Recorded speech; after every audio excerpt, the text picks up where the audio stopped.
Good evening, everybody, and welcome to episode 4 of the relaunch of Gaming After Dark. I'm your host, Mr. Boom Boom Kaboom. It's Noof Nookum in the room. It is October the 29th, 2024, and just a couple of days away from the spookiest night of the season. We're talking about Halloween, and this is always one of my funnest shows to do each and every year because who doesn't like to have a little fun around Halloween? Become something that you're not, or perhaps just live up to the reputation you've always had. But either which way, it's going to be a whole lot of fun.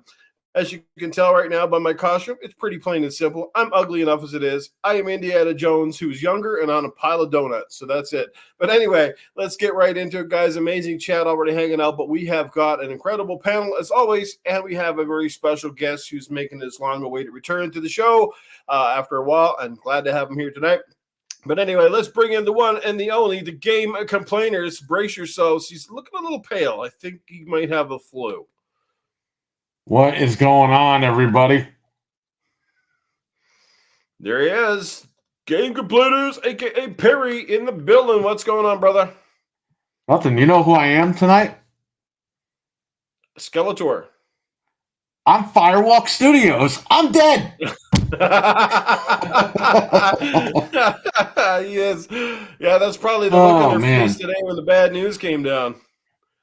Oh, man. Perry right now is the biggest boner on the panel. Well, there you go. All right, and bringing back, again, our other panel member. He's looking pretty dapper. His first time on the screen live. Here he is, guys. The one, the only pro Foxy. Well, hey, what's up, everybody?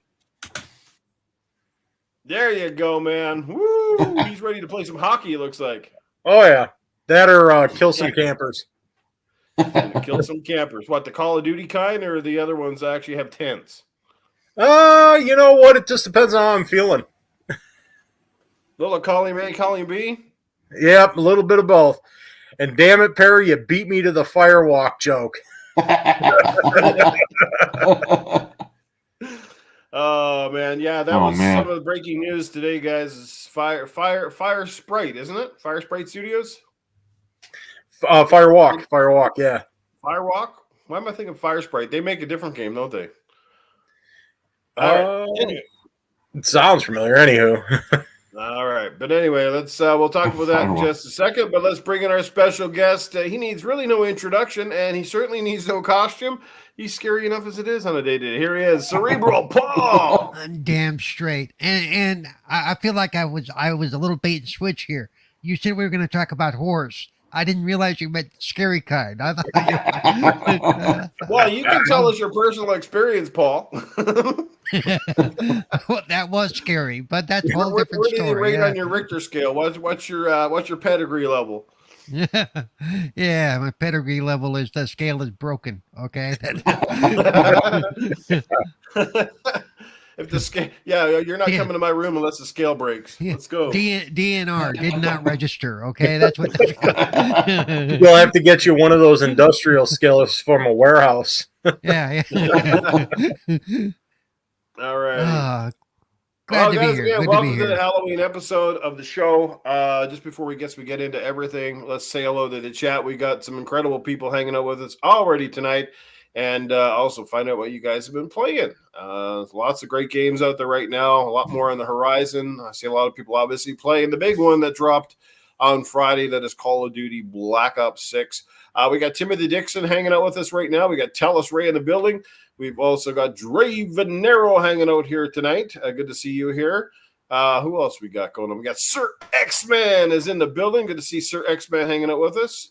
And like I said, my Tellus Ray. We got Frank Fazan 928 hanging out. We got the network hanging out in here with us. Good to see you here. And like I said, Timothy Dixon's here. So yeah, we're off to a great start. Hope everybody's having a fantastic Tuesday evening. What have you been playing? Let's start with Cerebral Paul, man. What's the game that's been keeping you busy the last couple of days? Well, let's see. Aside from, of course, Call of Duty since Friday, a little bit of multiplayer, because I'm not touching the campaign till this weekend, and we'll talk about what I'm doing this weekend later. And I have this. My brain chill game right now is Blitz Pool. If you look at the thing, I spend a lot of time just shooting pool because It's just a chill little game, and I'm actually pretty good at it. And, there aren't that many games I'm pretty good at, so I got to do what I can do. You got to have those games every once in a while, right? Like something you can jump into and doesn't really tax your brains and tax your motor skills and every other thing under the book. I tend to do it right before I go to bed, after I'm done like doing Fallout or whatever we're doing, and then I'll play that for a while just because it does. It's like, like no matter how, like even after I do my thing this weekend, or I don't know if you guys are the same way. If you had a long day at work, I can't just go to bed. I have to come home. I have to decompress. I have to do something just to kind of cleanse the brain for a while, and then I can go to bed. Oh yeah, I get that. Why we play games. Yeah. I hear you. That's why we play games. How about yourself, Proto Foxy? What have you been playing since the last time we did a podcast? Oh, hell, you guys know all I've been playing is Warframe. I haven't gotten Black Ops 6 yet. Oh, you're one of those. One of those. But, no, Black Ops 6, I haven't gotten it yet because I have not gotten paid yet. So that's coming soon. But, not just Warframe. Warframe, it has didn't it just come up with an update or something? Yeah, and then the major updates coming in December, but yeah, they've been doing a lot of different little updates here and there. So just dumping all my time into that. It's a grind, but I love it because it's fun. It's never boring. So as much as I pump that game on this show now, All right, and just before we ask Perry what he's been playing, because he's been playing a wide variety of games, and obviously been playing Black Ops 6, but we're going to say hello to some more people in the chat. We got the one, the only. You can take it away, Paul. You know his name. Oh, yeah, I just saw it. Joe Dunmore. There he is. Joe Dunmore is in the chat. We got Stevie Mack in us. We got John907 in the chat. So, yeah, we're off to a good start. And Perry, what you been playing, my brother? Like I said, I know you've been playing a wide variety of a lot of things lately, but obviously you've been diving into Black Ops 6. Yeah, I jumped out of Silent Hill for a little bit with mods, and then I jumped into Black Ops 6 and been having fun with it. You know what I love about his costume is sometimes the mouth moves and sometimes it doesn't, so it looks like he's dubbed. Like a bad anime dub. Those are always fun when the mouth moves for like 2 minutes and you hear, no. Yep. Really? They look more like fuck you than no, but whatever. Yeah. So just curious before we get into the first article of the night, Black Ops 6, how are people enjoying it after several days? I've had a chance to dabble with both the campaign and the multiplayer, and I gotta admit, I'm actually liking it a lot more than I expected. And I wasn't 100% certain I was going to buy it, but the FOMO got to me, and what can I say, man? I had to go with the Xbox simply because, it's where the largest group of my friends are. I know for a fact I can always find Call of Duty players and friends on my list playing the game. So I think that's why I ultimately opted to go with the Xbox version. And, hey, man, I suppose, what can I say? I hate to be like the fanboy kind of thing, but, hey, if I'm going to spend money and pay the money to a company, I might as well give Microsoft 100% of it as opposed to taking a bit of a cut and giving it to Sony. So. I mean, Microsoft did invest the money. Let's hope they invest it back into Activision and Blizzard and the franchise as well. So I'm liking it. What can I say? Anybody else? Anybody else having a good time? Yeah, I was just going to say, like I said, I've only done the multiplayer, but the little bit I've done with people, including the other night, I got a chance to play a couple of rounds with Mag, our old buddy Mag. So, yeah. But I, you know me, I will only play with people I know because I'm not that good, but I am enjoying it. I think it flows pretty well, and I have to be with friends, so I stay relaxed and stuff like that. I think my best game, and for me, this is good. I got like 24 kills on hardcore. With we're not there yet. We're not there yet, Noof. Where you gotta run and get you got to get the tags, which is my favorite thing because everybody else can kill everybody. All I'm trying to do is run around and grab tags, and that wins it for the team. Yeah. So no, I love it, man. Kill Confirmed is a great mode, and overall, like I said, one thing I was really worried about was the Omni movement, but actually, it hasn't made I still have no issues really killing enemies. Sometimes it's a little difficult when they jump out of windows or something, but for the most part, it makes it a little more versatile. But I haven't really found it to be like a game breaker. Now that might change in 3 months when you got every guy like sliding across the ground. like he's on a crazy carpet. But for now, everything's cool. I can't do that stuff. I can just dive, and even then I can dive forward. That's it. That's all I can do. That's so I will never be doing that.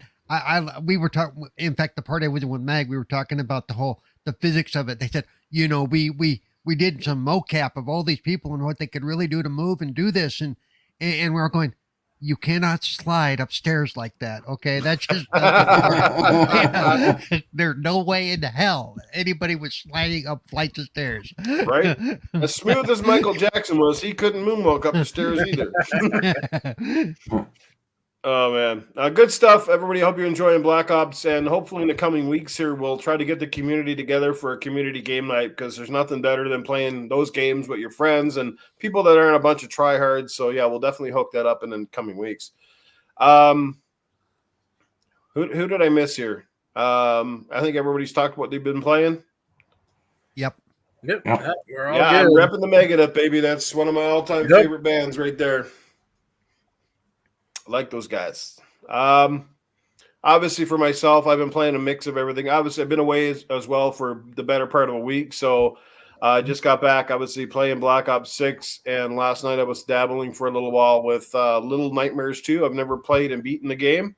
I love those games. And again, that's probably going to come up a little later in the conversation as we talk about the Halloween games, some of the spookier and great games, both, stuff that we know and love, stuff that's become mega hits like the Resident Evil franchise. And again, some of the games that do fall under the radar sometimes and don't get as much love as they should.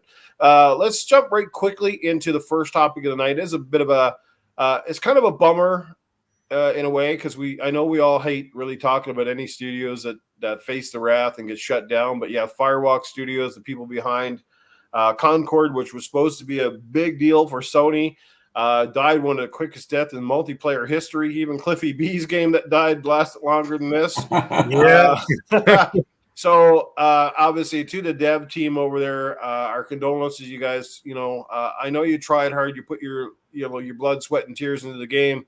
Unfortunately, it came out and fell on deaf ears. Could be 100 different reasons why. We talked about this in the past. I think one of the biggest reasons it failed is because, when a lot of these devs build these games, they build them at a time when those sort of genres are popular. And sometimes by the time, unfortunately, they hit the market, like Overwatch, 4 or 5 years ago, Overwatch was kind of the game. And Overwatch is really not that popular in the grand scheme of things today. Like, you look at Overwatch 2 it came out and fizzled. Like, nobody even talked about it after like a month. Because so it was Overwatch 1.5. Yeah, Lawbreakers is the one. It wasn't that much better. It was Overwatch 1.5. That's exactly what it was. It was basically a DLC. They're difficult for some people. Plus the competition now, like I said, because there's so many free-to-play games, and we've talked about this in the past. There's so much competition in the shooter space. There's so much competition in the free-to-play. And then this game comes out, and maybe if they chose the free-to-play option, maybe Concord lives a bit longer. But coming out and charging, what was it, $50 US, I think was a nail in its coffin right off the bat. How do you guys feel about it? And what did anybody even on this panel play that game? No, not me. Nope. That's not a good sign. That's a 0 for 4. So right there, when you got 4 hardcore gamers on a panel and not one of us has played it, that tells you everything you need to know. Here's my thing. I remember when I hope you don't mind if I jump in first. Go ahead. Yeah, go ahead. You know how I am, New. If I see an opening, I grab it. That's what she said. Yeah, I know. It's also what Donald Trump said, but that's a whole nother. Oh, God.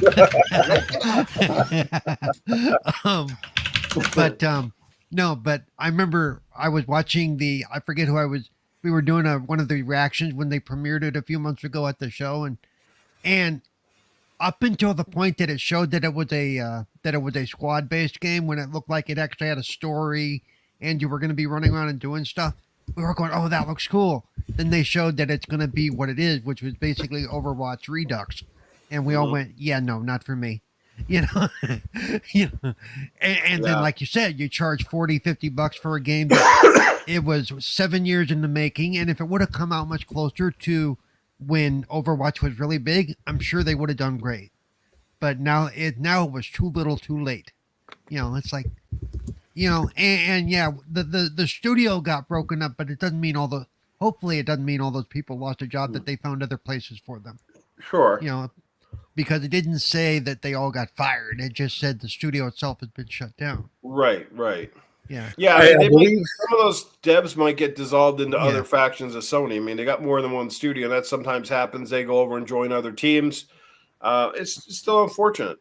And yeah, and I believe the statement that Holst released today, it was through an internal email. He said something to the effect that they're going to be trying to move quite a few of them devs around, it sounds like. Right. But can we also agree too that developers, no matter who you are, stick to making your game and stop chiming in on social media. Stop insulting the people you're trying to sell the game to. I always think that's just a bad look, and we see this more and more often now as they get on social media and they basically talk shit about basically the audience. It's like just leave it for the publicity guys, and that's it. You know what I mean? Oh, remember over the last couple of years, some studios have really kicked themselves in the ass by getting on and talking shit about one group or the other, and it's like, really, you just shit canned half of your audience, and you expect your game to succeed. Then you bitch that nobody buys the game. Exactly. Well, look at what's happening with Disney right now. Disney, like every time they bring out a show or a movie, they got some actress or actor from the show like shitting on their audience and calling people racist and calling people this, that, and something else. Like, well, fuck, we're not going to watch your shit now for sure, you know. Or what's her name from? Or what's her name from Madam Web, which was my favorite, goes on SNL and talks shit about her own movie. Yeah, now nobody wants to see it. Okay, right, exactly. But you know, then we have a studio like Naughty Dog, who's spent the last couple of years making Factions 2, which was supposed to come out when The Last of Us Part 2 came out. Yeah, and then they shut that stuff down, even though we actually asked for it and fans wanted it. Like I don't know, I just don't get the logic behind some of this. They go ahead with Concord and they can that one. It's like, what is going on? What's going on? Well, part of it, you know, as far as, you know, outside looking in kind of shit, it seemed like because they were pushing that whole, you know, initiative with live service games and shit like that, that they were looking for that next Overwatch, right? And of course, everybody's already mentioned that Overwatch ain't even Overwatch anymore, so it's not a thing. But they're almost like Sony themselves is, you know, like 2 steps behind the curve, where it's like, okay, now they're really jumping on it. They did have, you know, a hit with Helldivers, but then you go ahead and do this Concord thing. And I'm going to tell you, when I first saw anything about it, I was like, you know, when the gameplay stuff and the trailers are coming out, I'm like, this looks awful. This, you know, it didn't appeal to me whatsoever. And then, like you guys were saying, compounding the fact that devs are getting out there calling you every name under the sun because you thought their game looked like shit, trying to justify the fact that they made a shitty game. You know, nobody's going to want to touch you at that point. Like, you know, like everybody's saying, and here's your proof. You know, oh, the game's not for you. It's for our audience. Well, where's your fucking audience? You're gone. You don't have a fucking studio. You don't have a game. You didn't have an audience. Yeah. Your audience was yourselves. And I get, like, if you're going to be an artist and be selfish about it, make something for yourself, that's fine and well, but but expect you're not going to see a return. All of a sudden, don't get the shocked Pikachu face going like, oh, why did nobody buy our game? Well, it's because y'all are a bunch of assholes and your game sucked. I admit, I do feel bad for those developers who they honestly were hoping they had a good game. They were putting their heart and soul and their life into it. And then it fails, because it does feel like, you know, your baby just drowned. You know, it's like, you know. Yeah. You know, but the crazy part is they're not the only ones. The thing is that we just hear about all the high profile ones. Right. But how many indie devs that come up and put a lot of work into a game? Maybe it's a studio of like less than 6 people, put their own personal finances in, put their own like GoFundMe's in, whatever. What's that one, Kickstarters and stuff. Like a lot of these places fund on games like that. And, you know, and they still flop or they die, even though the principles were good. But, you know, like I've always said too, like we're in a market right now where things are flooded, where most of us, our backlogs are not shrinking, they're only growing. And there's only so much time and only so much money and only so much things that any of us can do. And unfortunately, like I said, if you're coming out in a crowded shooter space you got to be something really, really good, or you got to be a blatant copycat that does it just as good or better. Because otherwise, how are you going to stand apart if you don't have a massive marketing campaign, right? Like, I mean, how long has Call of Duty been going? A long time, right? And nobody has dethroned them yet. Whether you want to call Call of Duty a piece of garbage or not, whatever they're doing something right, because nobody sits and buys a Call of Duty game and go, this is absolute fucking dog. There's never really been a dog shit Call of Duty game. Like, you might like one more than the other, but they're built well. They generally run well for the most part. They generally always look pretty good, if not amazing. Like, if you look at the new one, sure, the graphics are damn good, especially in the campaign. You know what I mean? And at least they're still doing a campaign, so that's a bonus. Right, they so did that one. right regardless, right? They've got, and people know it. Like, that's the thing with a Call of Duty game. You can pick up a Call of Duty, whether it's Black Ops or Modern Warfare. You can jump right in and feel like at home within 5 minutes. But some other shooter games, it's like learning a brand new fucking game every time you boot it up. It's got new control schemes and new this and new that, and new weapon loadouts, and you're like, you kind of lose it. You know what I mean? It's called cohesion. Some people don't know what that is. Oh, for sure. I definitely agree with that. I mean, you've had guys who tried to dethrone it here and there, and, nothing's coming close because, again, it's obviously brand recognition. And then, like you said, the games are, generally well made. Like, I have my preferences. I don't like certain ones compared to other ones, but they all have that same feel. It's like you can jump into any Call of Duty game, whether it be like the new Black Ops 6, or you go back and play the original Modern Warfare 3, or you jump into Infinite Warfare. Yeah, that's all different settings. Yeah, it's all got, new mechanics here and there, but everything still feels natural. You're snapping down the sights. That's a thing that they perfected, Yeah. And, and fair enough, Sir X-Men's a Battlefield guy, and I like both franchises for different things. I like Battlefield. I heard, if the things are true, that the next Battlefield is going to be very close in the way it plays and design as it was with Battlefield 3, which is still arguably one of the best Battlefield games they've ever made, even Battlefield 4. And then after that, they kind of strayed off from the formula a little bit, went back and forth between the World War stuff and the modern stuff, and went a little too modern. And then, of course, they had the Star Wars games on top of it. So DICE was very busy for a couple of years. And I think that threw DICE out a little bit too, as I think having to switch the needle, moving from the Battlefield over to Battlefront, going from a military shooter to Star Wars based stuff, and not really having enough development time to really put the full kit and caboodle into anything, to be honest with you. And then it was the whole campaign debacle with the games. And I don't want to go down this rabbit hole, but you like what you like, right?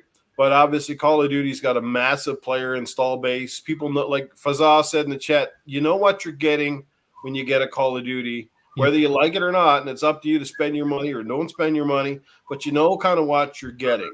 That sort of thing. And like I said, you love what you love, right? And I don't fault anybody for liking one over the other. And some of the smaller shooters that are still out there, you got stuff like Insurgency Sandstorm, which is a decent shooter on its own, but they have very small audiences. It's tougher to find games. It's tougher to find lobbies. And on top of that, when you do find a lobby, it's filled with like all the guys who don't, that's the only shooter they play.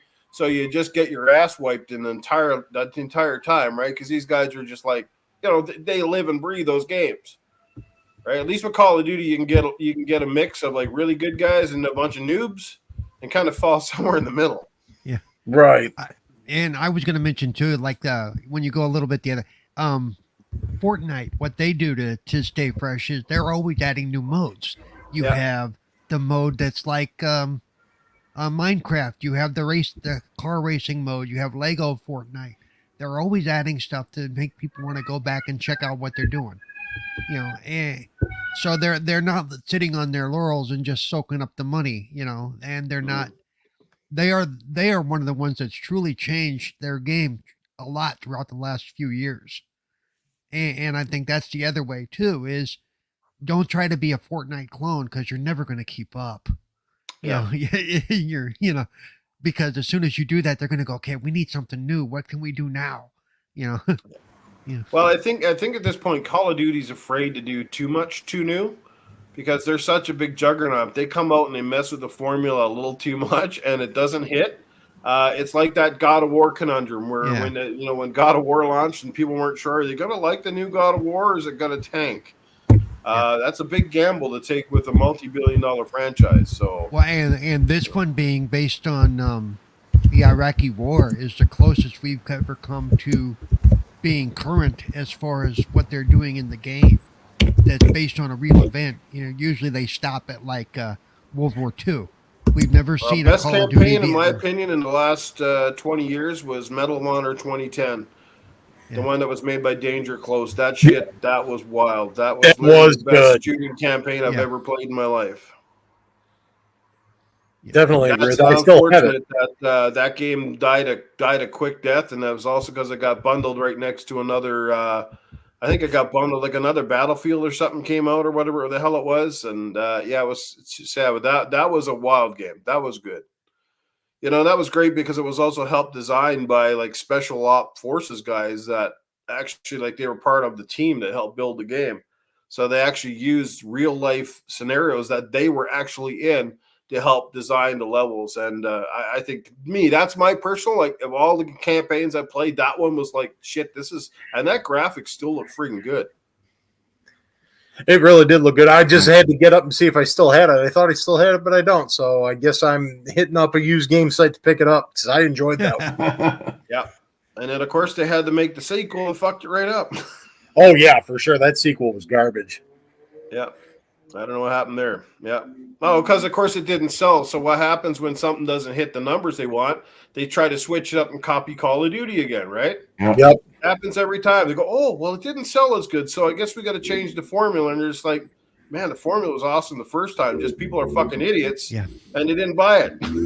Yeah. Well, I did want to mention in the I don't know who lives by the drag strip, but that's cool. But I'm gonna have to close my window here in a minute because I've had ambulances coming up and down. I was going to say the sirens are going by. I love it. This Halloween episode is all the sound effects. It makes it realistic. Okay, then I'll leave the window open until everybody gets pissed off by it. You're gonna hear some old lady shouting at you in a second. You fucker! But I was gonna say in the current Call of Duty, at least in the multiplayer, that shotgun is so OP, dude. That shotgun is oh my god. Well, that's what explains what happened to your face. It's so OP the skin came off. Dude, they're literally shooting you from 50 yards away with a fucking shotgun, and it's killing you in one shot. Okay? You're like, what the hell? Well, anyway, we'll end it off on there, guys. Again, Concord died a few weeks ago, and now the studio has been shut down. We wish all the devs from that studio all the best. We hope that they find a new home, and hope that, like I said, it's a lesson learned. It's an unfortunate one because, like I said, when you launch a game, you're hoping it's going to hit, and for some reason it didn't, for whatever reason, and there you go. We got some amazing people in the chat. We got Michael Monkey Punch Lugo hanging out with us. We got Swiss Bliss in the building. What's going on, my brother? Good to see you. We got Matty Burns is in the house. Good to see good old Matty here. Talos Ray hanging out with us. Timothy Dixon's here. Sir X-Man's hanging out with us as well. Draven Arrow's here. The who's who, the be-all, the end-all are all in the chat, guys. Thank you so much. Hit that like, subscribe. Feel free to drop a super chat if you like, but at the same time, remember they are not required or, I'm not begging for anybody. If you feel like dropping one, great. If you don't, it's all good, man. I'm just glad that everybody's here. You guys are amazing. Thank you. Let's talk about Halloween. This is why we're here. The big Halloween episode, as you can tell. I didn't go all out. I got a fedora on here. It's the Indiana Jones thing. Got my little wit next to me. Dun, dun, dun, dun. And I thought it was fitting since Indiana Jones comes out in a couple of weeks. And I'm super excited to get my hands on the game. I can't wait. Machine Games hasn't let me down yet, so I expect another banger from that studio. It looks good. And it's going to be the first time playing Indiana Jones from a first-person perspective. So definitely I'm not begging you, Swish Blish. Please send me some money. I'm so broke. I can afford a better costume. That'll be me later, but that's okay. Kinky. So anyway, Halloween, guys. So let's start it out, and we're going to start with our guests and move back around. I guess, I don't know. Let's narrow it down to at least, let's talk about games first. Your favorite 3 horror-based games. Maybe they're not completely scary. Maybe they're a little suspenseful. There's a lot of different ones. Paul, what are 3 games that, if you had to take 3 horror-based games with you, what would they be? I'm gonna throw out the entire publisher pretty much, and at least the line they did, and that's the the Dark Pictures anthologies Ah, nice choice. by Good one. Supermassive. I love all those games. Some are better than others, but man, they're good.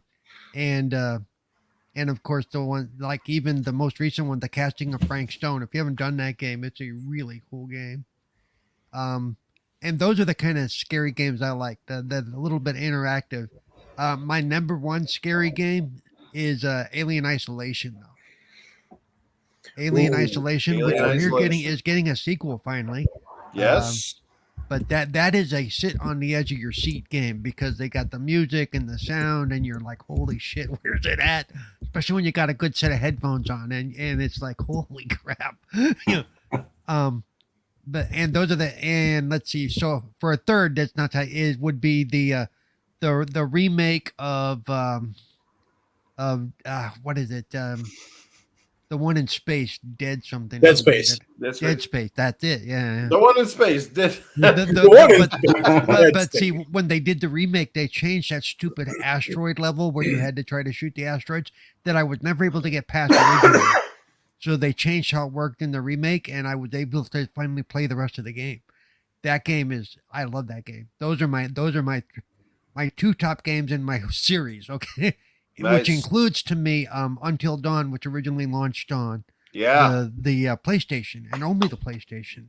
Okay, It still hadn't been on Xbox, and I Nope. hear the remake isn't that great. But because they made some changes that a lot of people went, didn't have to do that. But Well, I was saying on a previous episode, it's one of those remakes that really nobody asked for. It's like the first one was fine. It looked good. I don't really know why and especially that genre of game, where it's, you're going to play it a couple times maximum. It's not like a game that has a long life to it per se. The first game was deadly, had a bigger budget. You could definitely tell that Supermassive was, funded by Sony to build that game. And it was great. But again, either or. If you want, I guess, the definitive version, you get the new one. But like, as much as I loved it, I wasn't like, man, they got to remake this game. No, I am glad they did. I wish they would have, because it's for PC now. So if I want to get it, I can get it on PC. But you're saying it. One thing they've added to the newer, I don't know if they did it with the newer version of that, but with like the newer games for the Dark Pictures anthology and Frank Stone, is once you play through a set, you can go back to certain breaks in the timeline and make different choices and try to see how that adjusts the story. Also to get the achievements and stuff, which I'm, hey, we need to get the achievement for kicking this guy in the ass and, shooting his head off. Okay, I'll go do that. Because being able to go back and play segments and redo them without having to start a whole chapter, the whole game over is definitely a welcome addition for any of those games. Also, one of the cool things they did, like with the Quarian, I don't know if the Query did it, but I know that you did it, is if I'm streaming on Twitch, I can tie it into my Twitch, and my audience can make those choices for me. Oh, nice. So they can choose what happens in the game, and I can either choose to override them and go, fuck it, let's see what happens.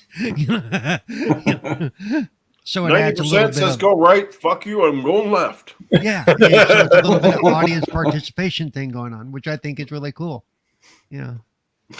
That is pretty cool. I like those interactive things. Yep. Speaking of interaction, though, I got to put this out there one more time. Microsoft, if you happen to be watching this podcast, I'm going to tell you one thing you guys definitely should do with Game Pass. You guys really need to bring back 1 versus 100 for Game Pass.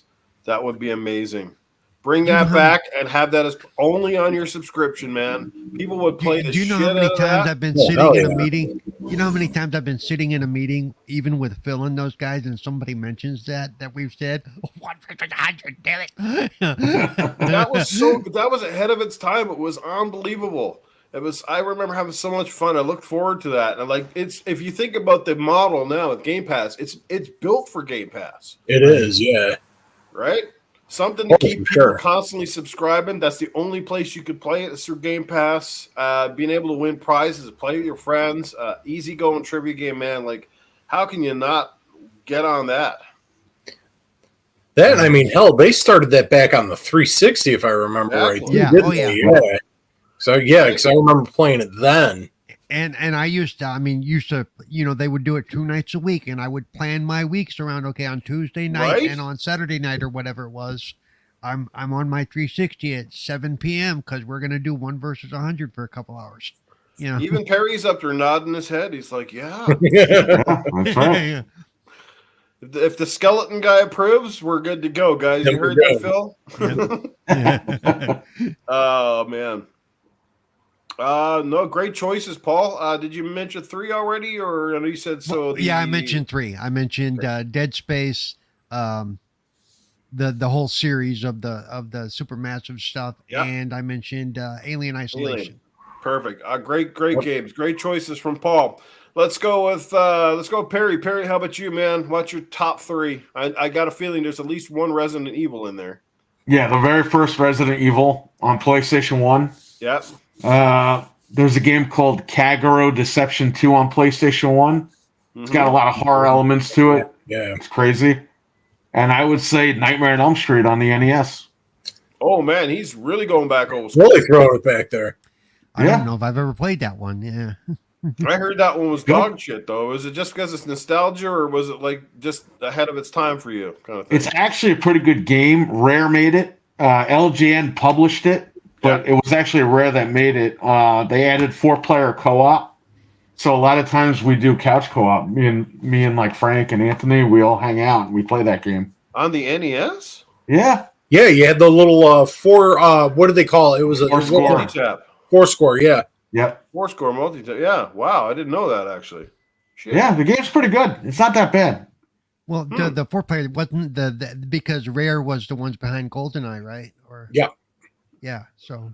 Well, I bet you I have a copy of that game probably on my Kin Hank retro console. I might have to pop it in and see what it's like. Yeah, it's pretty good. Yeah, it's not going to steer you wrong because that's out of the 2 that came out on NES. Between that and Friday the 13th, Nightmare on Elm Street actually was pretty good. Yeah. Nice. So, with going back to the Resident Evil 1, I mean, obviously with the new remakes and stuff, and they've had different versions like Resident Evil 0 and the GameCube and things. So you say the original on the PlayStation, is that because it was just like a genre, a trendsetter? I mean, Resident Evil came out before even the horror games really even became a big genre in itself, and now they're one of the top-selling games. Yeah, for me it was just because I played it, what was I? I was like 13 in 96 when it came out. Mm-hmm. Just the atmosphere of the game, the music, the sound effects, the zombies. And you were actually scared at some point. I mean, you play the game a million times, you're not scared anymore. But when you first played it, your first few playthroughs, you were scared because you didn't know what was going on. Right. Yep. So, I played it hooked up to a with a surround sound system going in the dark, staring at the TV, sitting on the edge of my seat because that game will freak you. Yeah, I mean at the time too, like that's when 3D graphics were just coming in, but compared to playing stuff on on the 16-bit era, and then you went over to that was a huge transition. Like that was pretty freaking cool. Absolutely. Oh yeah. As blocky as they might have been, and as lack of textures that they might have had. Back in 96, that shit was like whoa. Right? Yep. Yeah, that's a great choices. I love that you kind of went back with some retro. I know I certainly don't have any retro picks in my repertoire here. That's great. All right. Yeah, good stuff. All right, how about you, Proto? What's your top 3? Oh God, this is tough, but I know for sure, Resident Evil 4 because I know everybody gives RE4 like a bunch of shit for going more action oriented. But that game was just still so tense and so nerve-wracking. And I'm going to, and even in the remake, and it's funny because the wife will give me shit about it all the time, them fucking generators. Fuck those things. Anytime I heard the breathing and immediately the hairs are up on the back of my neck and I just start I'm like, oh my God, I'm going to have heart palpitations here. What the fuck? You know what I mean? So RE4 and then Doom 3 actually, because that game, that's another one where it was like the atmosphere changed because I'm a massive Doom fan, obviously.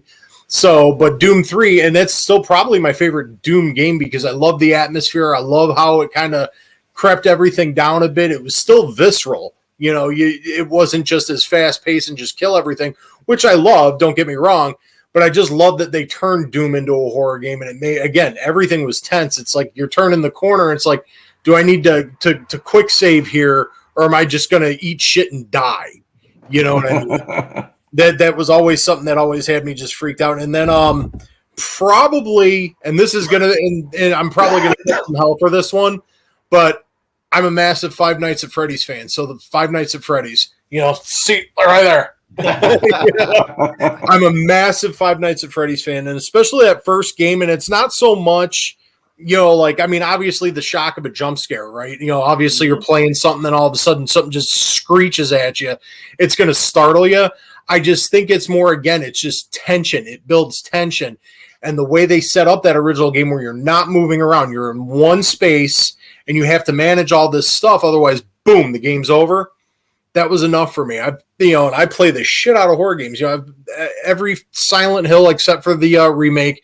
Dead Space was just about it. You mentioned Dead Space, Paul. I was just about to put that on my list, but I keep thinking back, and it's like these are the games that gave me those tense moments where it's like, if I flip the lights off, if I'm playing it, I'm turning them back on.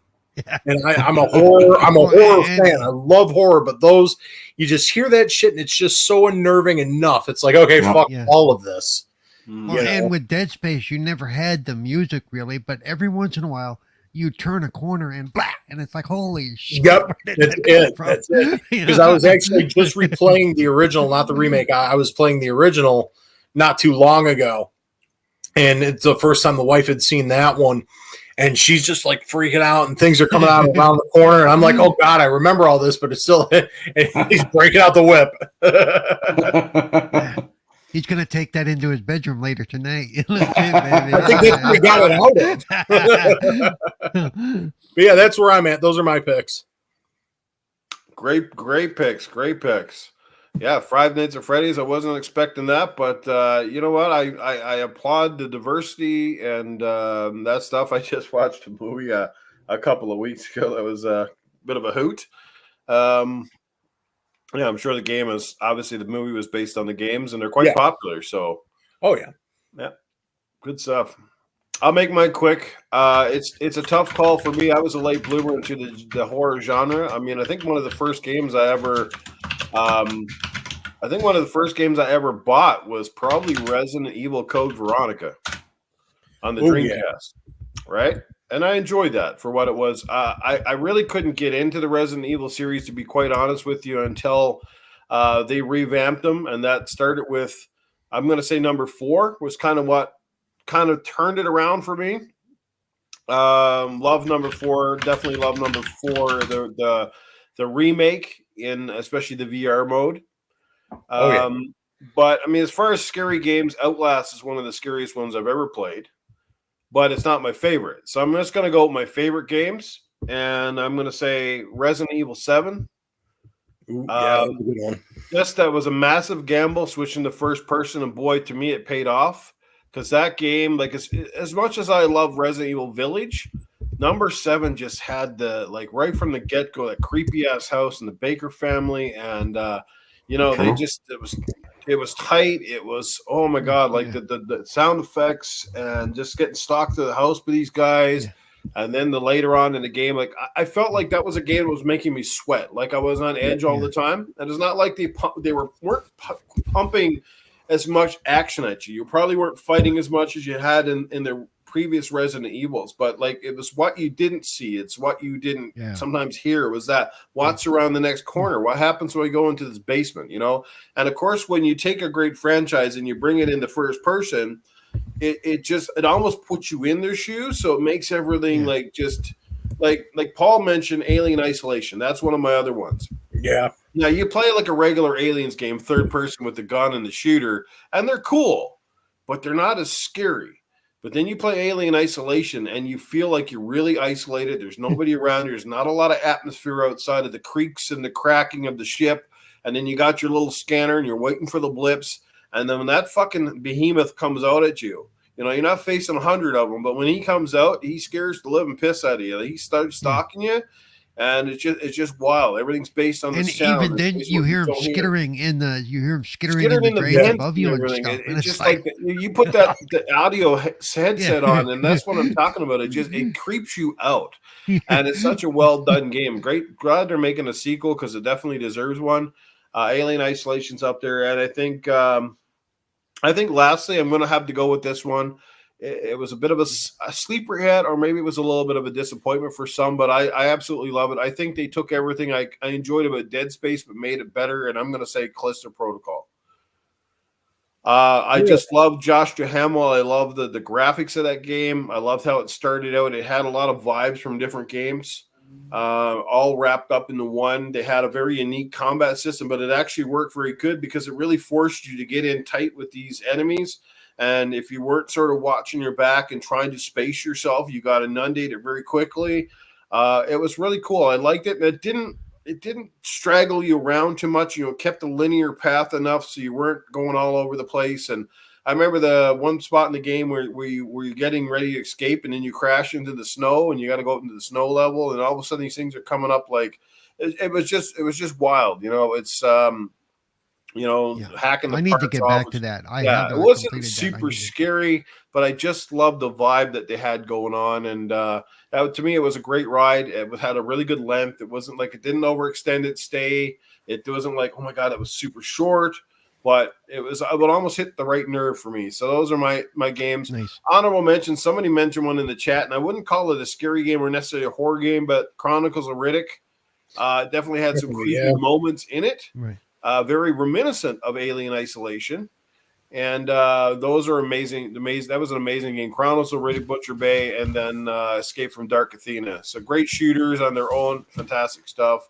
Jago Kukin is in the chat. What's going on, brother? He says he loved Callisto Protocol as well, as did my brother, the Mag. He loved it. So, yeah, the combat was I wouldn't say I couldn't find the combat in Callisto as hard as it was. It was a little bit different. It didn't rely on your typical face buttons. You had to use the sticks. You had to lean in the right direction. But kind of once you got it down after a while, it started to get a little easier, and then it got harder when you got inundated by all these whatever the hell they were called. But the biggest complaint I always heard was because if you got attacked from multiple sides, you really couldn't do anything about it. Well, like I figured a way around it. My thing was go into every area, and once I kind of figured out how it was happening, I would try to draw them in different directions, right, and try to get myself in an area where I couldn't get hit from behind. Right. You know what I mean? You try to narrow into gaps where they're coming more at you, as opposed to try to stand into an area and then get swamped from different directions. So, and I was going to mention too. You mentioned like Village. I tried to like Village. Village to me there was too much running around trying to figure out where the hell you need to go in that stupid village. And the mapping system they gave you was utter shit. Okay, so yeah, it's like you'd be looking at the map going, how the hell do I get back over there? And you'd spend an hour and a half trying to figure out. And it's like, finally I went, screw this. As much as I like looking at Lady V or whatever, yeah, this isn't worth my time. I definitely get where you're coming from as far as the map goes in RE8. Like, as far as the first person Resident Evils go, like I enjoyed Village a lot, but 7 was definitely better. Just like for everything you said, Noof, where it was just again, it just took and it took it back, especially coming off of RE6, because it's like that's a game I won't ever finish. I refuse because it was just so terrible. But then going back into 7, I'm like, oh man. And then the perspective, I like that in Village, they kept the perspective. But yeah, like you were saying, Paul, it's just like that map. That was a little rough. Navigation can be a little rough. And again, it seemed like they were almost trying to put in more of like that RE4 kind of vibe with action and upgrades and shit like that. And it's just like it was like at that point, I didn't feel like it needed it. Like I still enjoy RE8, but it definitely, when you compare the two of them, 7 was far better. Which RE was the one where you're trapped in the house and you're trying to get away, and all of a sudden, like Grandpa or the guy comes crashing through the wall in front of you and shit. That's 7. Like, that's 7. That's the Baker family. Yep. Like when that shovel came through the cop's head in the garage. Like, we're doing this. Okay. Yeah. That one was probably my favorite, actually, too. Yeah, and I bet you know what was scary for Capcom was betting on that game to be big and changing the entire perspective. Mm-hmm. It was like, man, that's a gamble. You're taking a multi-million-dollar franchise, a thing that's been your bread and butter, and you switch it up and you attach its name to it. I was like, man, is this gonna, this could burn really bad? And I guess if it did, they probably would have just went back to the third-person stuff. But Right. I don't think they're done with third person. I love the fact they went back and remade the other Resident Evils. I think they're phenomenal. Like they reinvested me in them with the new graphics and upgraded controls and stuff. And I absolutely adore the Resident Evil 2 and 3 remakes. I think they're phenomenally well done and enjoy the hell of them. See, I couldn't enjoy them years ago on the original platform, but now I can. Yeah. So those are the kind of remakes I can get behind that bring in a new audience and maybe captivate people that really weren't a fan. Like I just can't go back to tank controls. I can't do with Tomb Raider. The only thing the only thing I wish they would never go. Don't make me go back and try to do that. Find the typewriter ribbon shit to save the game. Okay, let me save the fucking game anywhere I want, within reason. Don't make. And see, I get all of that. I'm there with you there too, Nuke. For like the remakes of 2, 3, and 4 were done so well, but I being the fan I am of the franchise as a whole, because it was funny because right before I remember when 2 came out, I replayed 2, the original PlayStation 1, and still remember it being well. I mean, yeah, tank controls aren't everybody's boat, but I just but I do like you said how they took it and just quality of life improvements in that engine, and it just worked so well. Like I remember talking to friends after 4 had come out.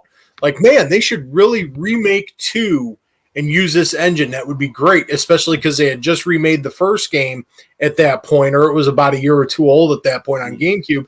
Like, it would be cool, but I don't want to see a straight-up one. Let's do one where you're using the RE4 engine. They gave it to us, and look how well it was done, So, go ahead. I'm sorry. No, great points. And I want to ask you guys this question then. So we talked about our favorite games, and everybody had phenomenal choices.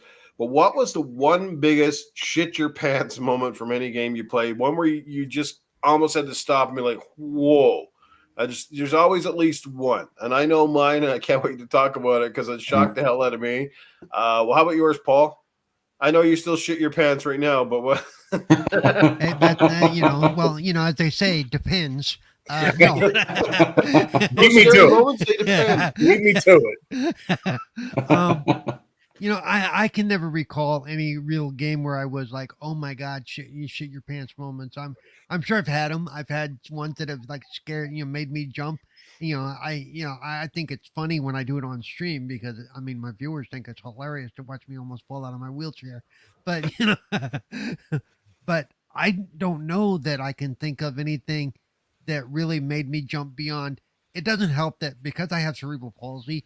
When I jump, even if it's a little startle, it looks much worse than it is. And it hurts like hell, by the way, because my muscles tense up and I just, and my dad used to think it was funny to, I'm one of those guys that if I'm working on something, I get really focused and concentrated.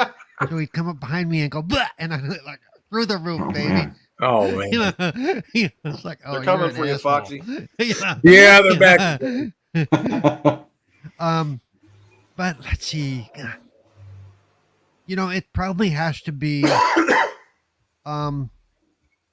probably goes back to Alien Isolation because there were a few points in there where just out of nowhere that stupid alien would show up and just just like drop down in front of your face and you're like, yeah, gonna die now. I still laugh at that game when it came out because the first it came out on the 360, didn't it? Yeah. Yeah, I think so. I think it had a 360 version, and they were using the Kinect for it back then. Or maybe it was Xbox One, but I know they had Kinect implementation, and it was like if you were talking in your room or somebody was talking, the Kinect would pick up your sound, and the alien would track you down. Yeah, give away your position. There are some current games that are still like that. That if you have a microphone on, it will pick up. I think one of the PlayStation games that recently came out does that. It'll pick up the sound off of your controller because your controller has a microphone. You're like swearing at the game all the time. Fuck you! I can't stop dying in this game because my wife won't shut the fuck up. Yeah. Iceman, what's going on? Let's go. But it's like I would have to shut that stuff off. It's like, as cool it is to have like the controllers have gyroscopes and stuff. with my hands, I can't use that shit. I'll be like drifting I off hear to you, one man. I side hear the you. whole time, man.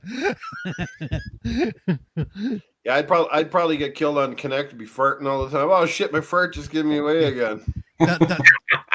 Since we kind of mentioned it, I'm just gonna say the one thing I miss about Connect is I don't know if you remember when the Maddens came out, when the Connect was out, at least for the play one, calling. You could do your play calls and your adjustments verbally. Never had to touch the fucking controller. Yeah. That was awesome. Yeah. The really Connect, nice. man, honestly, to me, that's one of the devices that took so much unnecessary hate. It got pushed a little hard at some point, but I really think that if it was marketed properly back on the Xbox One, I think it probably would have had a better fate. But it just was part of a conundrum. What happened? If you remember, a lot of the negative stuff was, "Oh my God, there's a camera and it's gonna be on all the time. And it's gonna be listening all the time." Yeah, the bullshit. The It's going to be watching and listening. And everybody today is walking around with a fucking cell phone is doing exactly just that. Right? You got a GPS in your pocket and you were about a camera 10 years ago. Even back then, I was like, of all the millions of people in the world, what makes you think the feds are going to give one damn shit what you're doing in your living room? Yeah, it's 5 million people. Yeah, we ain't going to watch everybody jerking off. Come on. Yep. And I've always said, if you got some weird beagle porn going on or something, and then they might tune in. If they want to watch me be naked in front of my TV, more power to them. Whatever. Perry, how about you, man? What game made you kind of jump the most? Do you remember any particular moment? Somebody said Resident Evil. The first time the devil dog jumped through the window was pretty scary. Oh, that's what I was going to say. The dog jumped through the window. But I'll give you one more. Yeah. In Resident Evil, you're in the basement and you unlocked all the doors. Yeah. But then there's a door in the kitchen and you go to open it and it hits a cutscene and you're like, what the hell is this? And you see it from the zombie's point of view. Yep. Just walking down the stairs and then it touches the door and you're like, holy shit. Yeah. I wasn't expecting that. Like, I thought we were done with the cutscenes. That's awesome. But that one was also scary, yeah. Yeah, just the implementation on that. Yeah, you never know what you're going to get. Proto, how about you, man? What kind of made your beard stand on end there?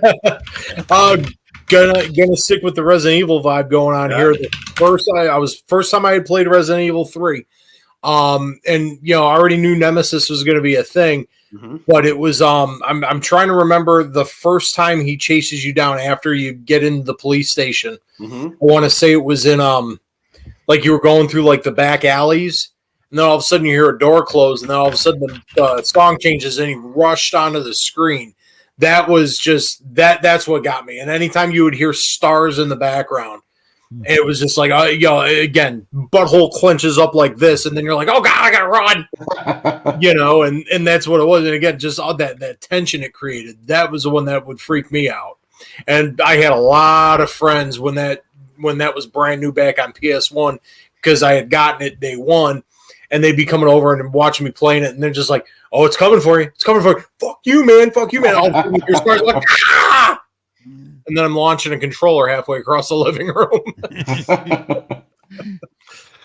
Iceman also says the dog jumping. I remember that quite vague. Like I said, especially the first time seeing this stuff in a 3D graphics thing. That was it was one thing to play 8-bit and 16-bit Castlevania games, which would probably been the creepiest games back in the day. But seeing a friggin' 3D like mutilated dog jumping through the window and you're kind of just walking into quarters, I totally understand how it's such a small moment in gaming history. But you know what? The fact that so many people remember that tells you how significant that was at the time. Oh yeah, right. That's the thing, right? Those things. Remember the first time you played Tomb Raider 2 and the very first Tomb Raider game, and you got to fight the Tyrannosaurus Rex.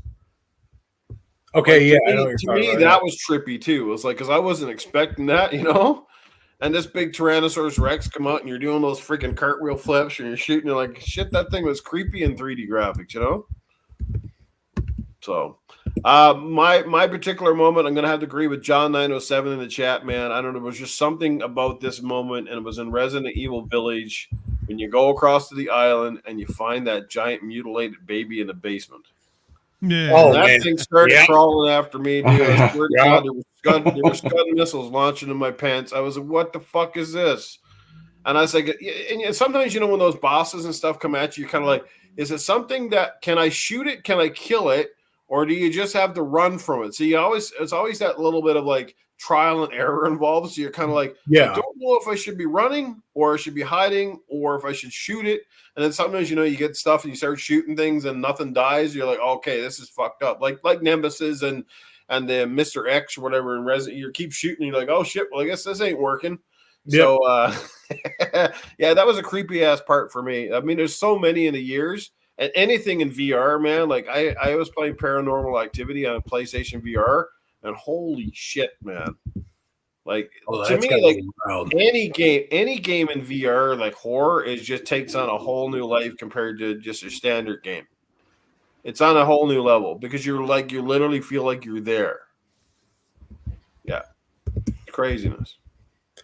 Yeah, Fear. A lot of people pick the game Fear as well. Forgot about Fear. That's a good one. That one I never really got into and never played very much. So I dabbled, I think, with the demo, but that's about as much as I had with that one. So yeah, it was a Silent Hill one with the radio going off and those pterodactyls flying out of nowhere. Yeah.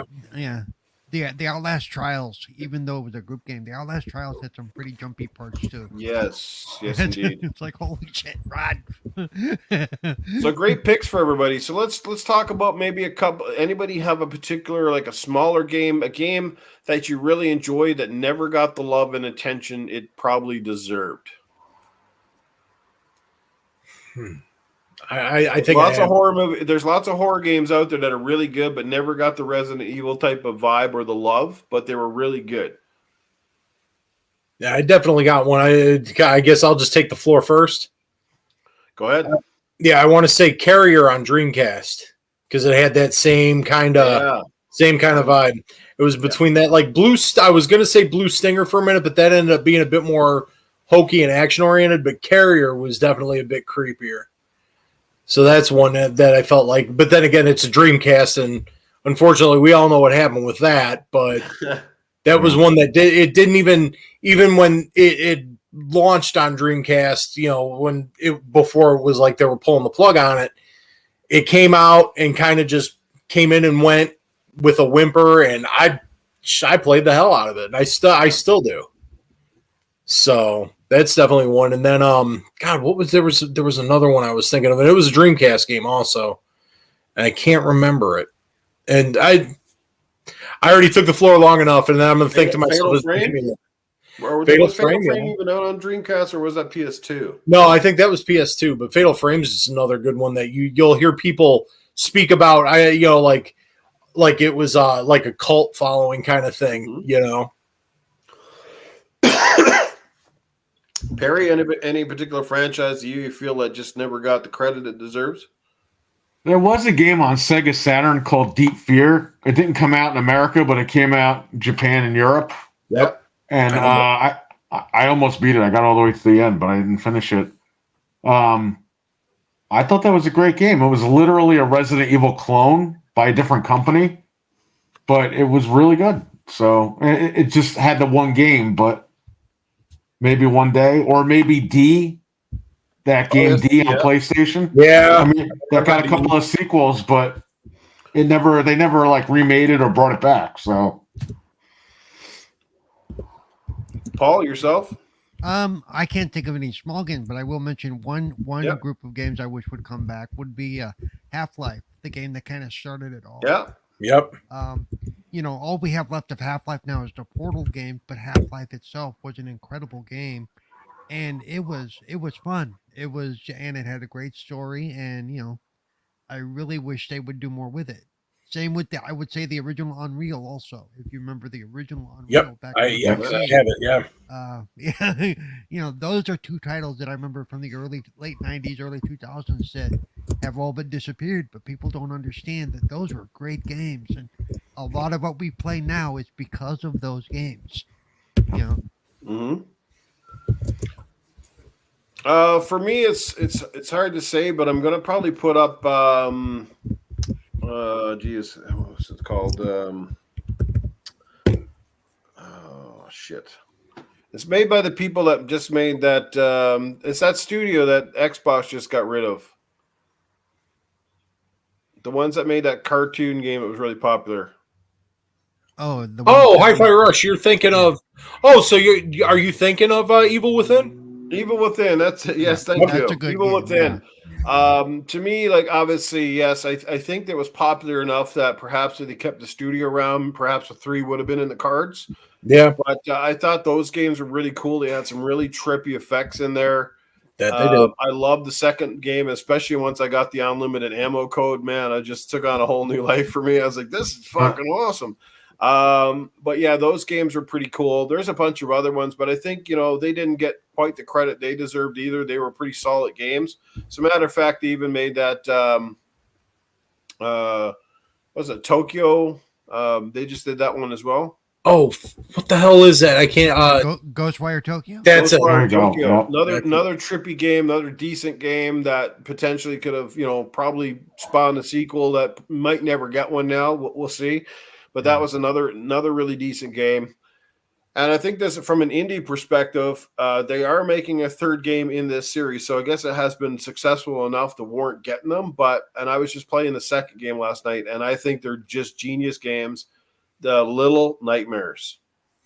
Yeah, and that's one that's been on my radar. I've been meaning to check out. There's nothing complex about them, but they're just fun. They're just the stuff that they do in those games is amazing.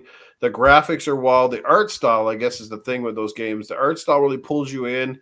Got some trippy characters, some memorable moments, just an absolute blast. And I think the new one, if I'm correct, number 3, I think it might even be a co-op game. They had 2 characters in the second game, but I don't think it was co-op. Yep. But yeah, it might have been. But the one coming out is co-op. Yeah, number 3. Did you know that? One thing I never recognized is super massive games also had a hand in those. Yeah. Yeah, they're one of the co-developers, which is pretty cool. Supermassive has been involved in a lot of stuff that people don't realize it, but because now they found their niche in horror, Yeah, they've been a busy studio, and they're Canadian too, I think. Think so. And remember, they actually broke. There's actually 2 sets of them because some of them broke off and did their own studio. From the people who brought you blah blah blah, and it was another story-driven game like they're known for. So, absolutely. We got a good friend of ours in the chat. We got Mr. Mental 9R. What's going on, brother Mental? Good to see you in the chat. Guys, you guys are amazing. Share and like this out. We got amazing 24 people watching this live right now. I can't thank you enough for your love and support. Much love. Stevie Mac, what's going on, brother? Yeah, and props to Stevie Mac for mentioning Evil Within because it was on the tip of my tongue and I saw it in the chat. I'm like, that's the one he's talking about. That's why I love the chat because they always make up for my lack of brain farts. Yes, I always got tons of them. I don't know why that happens. Hey, it's in my head. Guys, I got to ask you because you guys have been on the show with Nuke for a few weeks now. Has he farted on the show yet, where you can actually audibly hear it? Not yet. Because he did that to us a few times. Both in the evening and in the morning, it didn't matter. I have, and sometimes it's so good, especially when you do it at the right time, and then you catch people off guard, and the look on their. I remember the time I farted when Axel was talking, and the look on his face was fucking priceless. Axel was giving this really serious explanation of something, and all you hear, it's like, really? You can see Axel like his facial expression just like. Oh man, they're too good. So she got a good ripper, man. You can let her roll into the mic. That explains why I got so much pink eye. You're not supposed to do it on a pillow. Trust me, he wasn't on a pillow. It was that wooden chair, man. It was hiding nothing. It was. Yeah, that's not wood grain in there. That's how I stain the chairs, right? That's not wood stain. Yeah. Hey, you got to keep it natural. Absolutely. Shittiest chairs ever. Oh, man. Great picks all around on the games, guys. Any other honorable mentions? Anything coming down the pipe that you're super looking forward to over the next while? I mean, I know there's more. Apparently, there's some more Resident Evil games coming. I think they're bringing out the collection for PlayStation 5 or something. And, I heard about that. Yeah, Until Dawn just had a remake. What else is coming down the pipe? Anything? I think House of the Dead 2 remake is still coming out. Ooh. All right. Okay, Hell can yeah. someone please, now that you said that, can someone please make a new light gun for the current day TVs? I want one so bad. They have one. Really? That Yeah. costs a lot. What? Yeah, it costs some money, but you can get one. What universe have I been on? Because I need one. I think isn't it called the Eon or something? It's something like crazy. that, but it is. It's a couple $100, I believe. Oh, I know what you're talking about now. I just saw something on it. I can't think of what it is, but yeah, I know what you're talking about. I think the Polymega guys are technology making they one have to too. use to do it is, it's not like the old tube TVs we had at all. So Yeah. Matt Bryan's in the chat says he owns it. He has no idea what it's called. He's not at home, so he can't check. It's time to get serious. Oh, shit. Oh. Oh, look, it's Fat Man. I'm Fat Man. My dick is throbbing. Fat Man and throbbing. Yeah. All right, we got Sir X-Men with the first super chat of the night. Hey, where's our super chat main man of the evening, Doggy Dog? I don't see him kicking around tonight. Here we go, Sir X-Man. He drops $2. Go ahead, Mr. Perry. You can read it out once you're done checking your dog. I read it out. Sir X-Man with a $2 super chat. Close to the Sun is a scary game in Game Pass. Play it. It's good. There you go.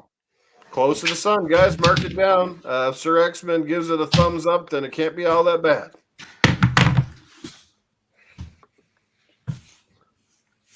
Michael Monkey Punch Lugo says, I'm hilarious. Swear at me! Swear at me! Oh, we got blues. Oh my God, Spider-Man got blue balls. He got his collarbons and tiny jerks. Spider-Man after he got gooned. After he got gooned. Oh man, that's awesome. Gotta fix myself. Gotta look good for the date. Rachel, hang on. I'm gonna be late. All right. The Last of Us 2 was scary bad. I'll disagree with that with Stevie Mac. I thought The Last of Us 2 was a fantastic game. Even that game, which, never had, I wouldn't call it scary, but it definitely had some great moments. Definitely had some intense moments. I mean, that's another one that I'll never forget. My first encounter with the clickers in the very first game. Yep. That shit was trippy, man. Like, and then when you first got killed by one, you found out it was instant death. You're like, oh shit. It's like, then this shit got real. Yeah, and then the fat mutated guy down in the basement, which they brought him out in the TV show as well, the bloater or whatever he was. Oh yeah. Shit, man. Like some of that stuff was great. Oh my God, he's got more faces tonight. Look at that. He's just taking them on and off. I got to the point where I just had to take mine off. I was starting to get some sweaty. I'm like, fuck, I'm gonna die. We need to pass it out in our house. Nope. Awesome stuff. Well, since we've got we got the movie characters rolling in here. We've got Jason from Friday the 13th and stuff, and we got I don't know, like I said, Skeletor over there, or Ghost. He's Ghost Rider now. Skeletor is Ghost Rider. That's how quickly he changed his costume. He goes Skeletor to Ghost Rider. Either that or he's Jerry Garcia without the hair, but And so let's move from the games, I guess. I mean, I don't know what I'm looking forward to in terms of more scary games coming up. I couldn't say for sure, but like I said, anything that's on VR that's coming out, I'm definitely willing to try. I got to get a few new ones here, so yeah. But let's talk about movies, guys. Let's move over to the movie scene.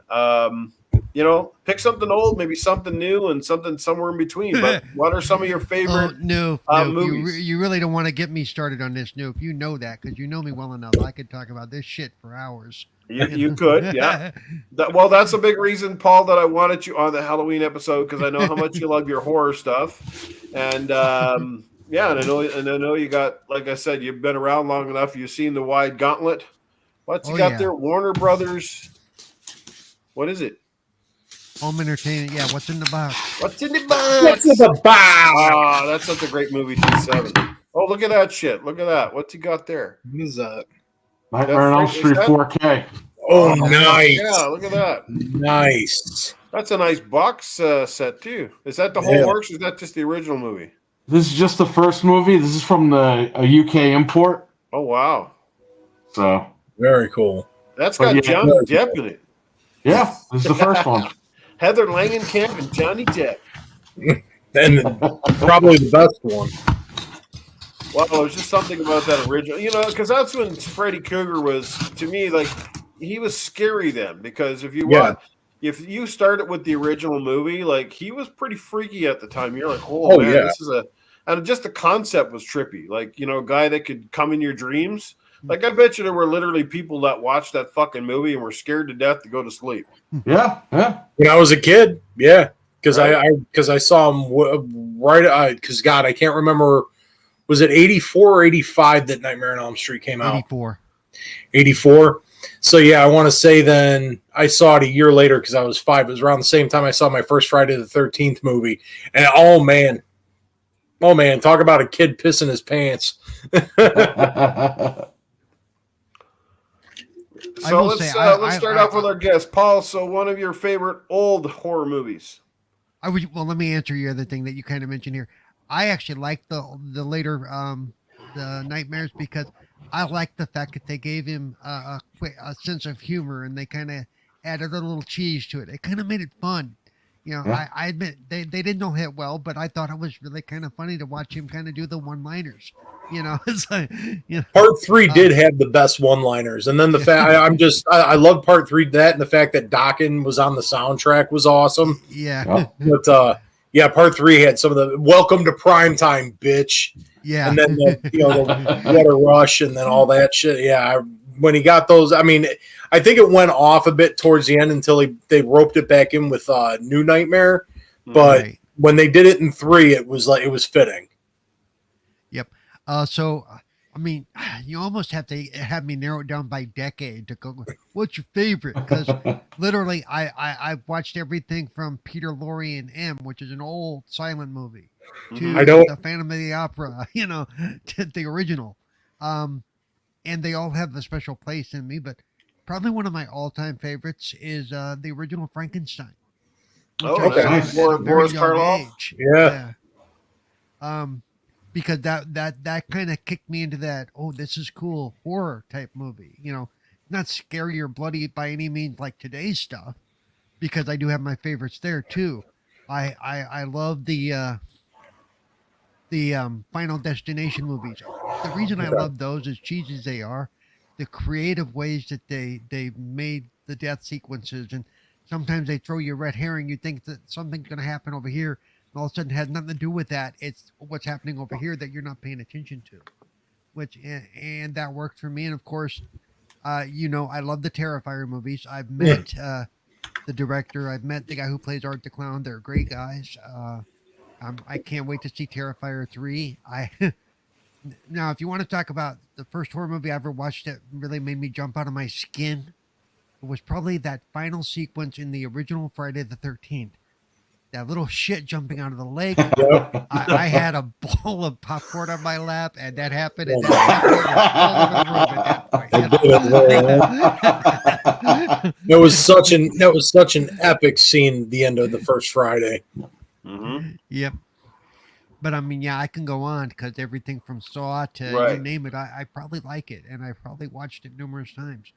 Okay, so I gotta ask you. So if you had to pick one of the old classic horror villains, I'm gonna top of the ridge because usually like this was 4 of them. So you got Frankenstein, Dracula, Wolfman, and the Mummy.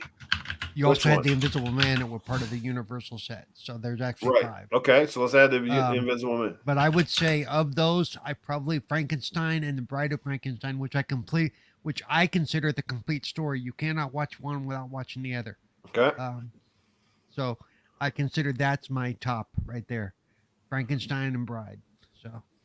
Okay. Yeah. And if you want to see the encapsulated version, Young Frankenstein. Sorry.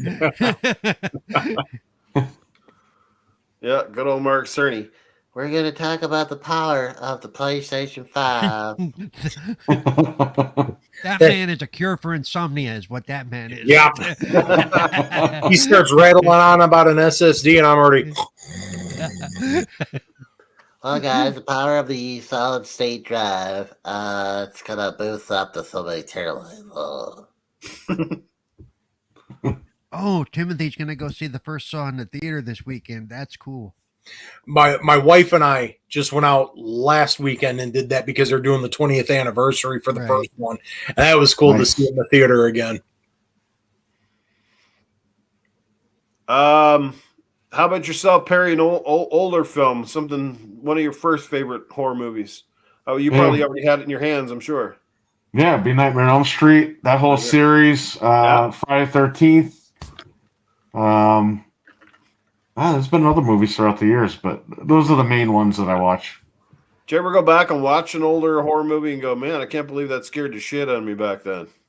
I watched a movie from the 30s called Freaks. That's a freaky movie. Yeah, it is. Oh, it is. The director was banned from Hollywood because of that film, because it was so taboo back in the day. Right. And my wife and I, we watched that movie a lot. Freaks. Nice. Yeah, I remember that. I got to rewatch it because I remember that one being really good. Gotcha. How about yourself, Proto? An older film that you really, really like? It's going to be like Paul. I'm a massive horror fan. By the way, let me throw out real quick that the fact that Perry said the old film that I found that was the Nightmare on Elm Street. Okay, that's not old. I was already fucking like 17. Okay. Well, if it's over 30 years old now, it's considered a classic. Yep. Yeah, and Friday. Nightmare on Elm Street was 84, wasn't it? Yeah, it's over 30.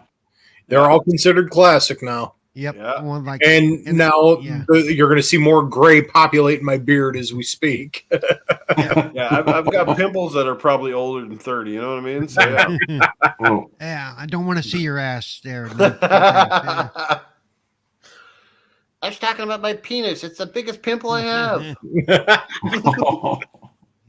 He's probably trying to pop it right now. I'm sorry. Damn.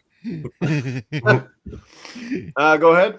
Yeah. So, anywho, as we got into ass pimples, those are terrifying.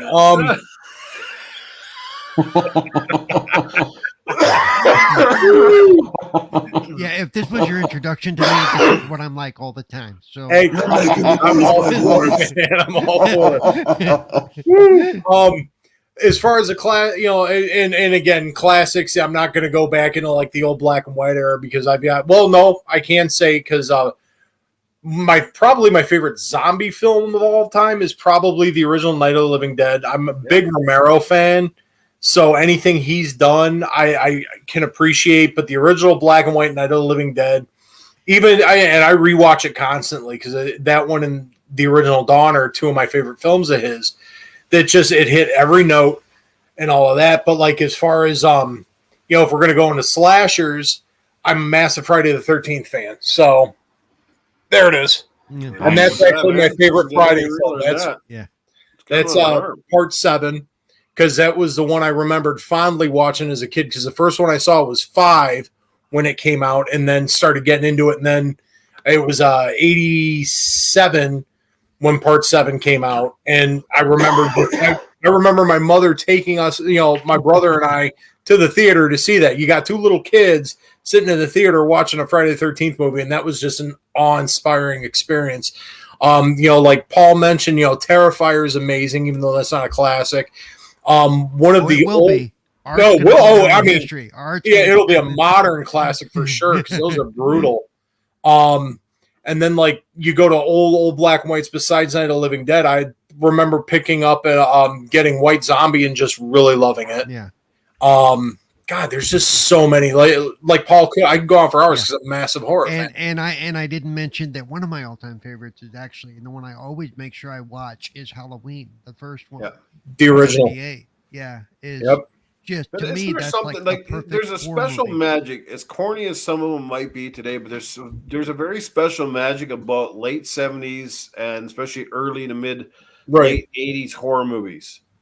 There's just something like, you can go back and watch them and you kind of go, some of it a little bit tacky back then, but like you give them a lot of credit, there was a lot of originality back then, a lot of ideas. I mean, you look at how many iconic characters that came from that generation, Right. that are still like known today. Yeah. You can't say that about a lot of today's movies. There hasn't been a whole lot. I mean, Art the Clown is probably one of the most memorable we've had in a long time. Right.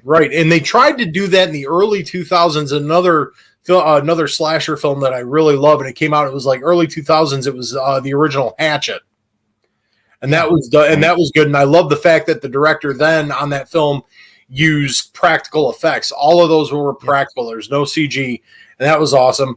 Timothy Dixon talking about the Hammer films; those were awesome. I grew up on those in the 70s. I grew up. I loved it because it was just so like it had that kind of like surreal kind of vibe to it with the color palettes and all of that shit with the Hammer films. So, Proto, you might like to know that as far as Hatchet goes, like one of my now friends is Steve Barton, who was in one of the Hatchet films, and he's no shit. That's producer, cool. director, writer.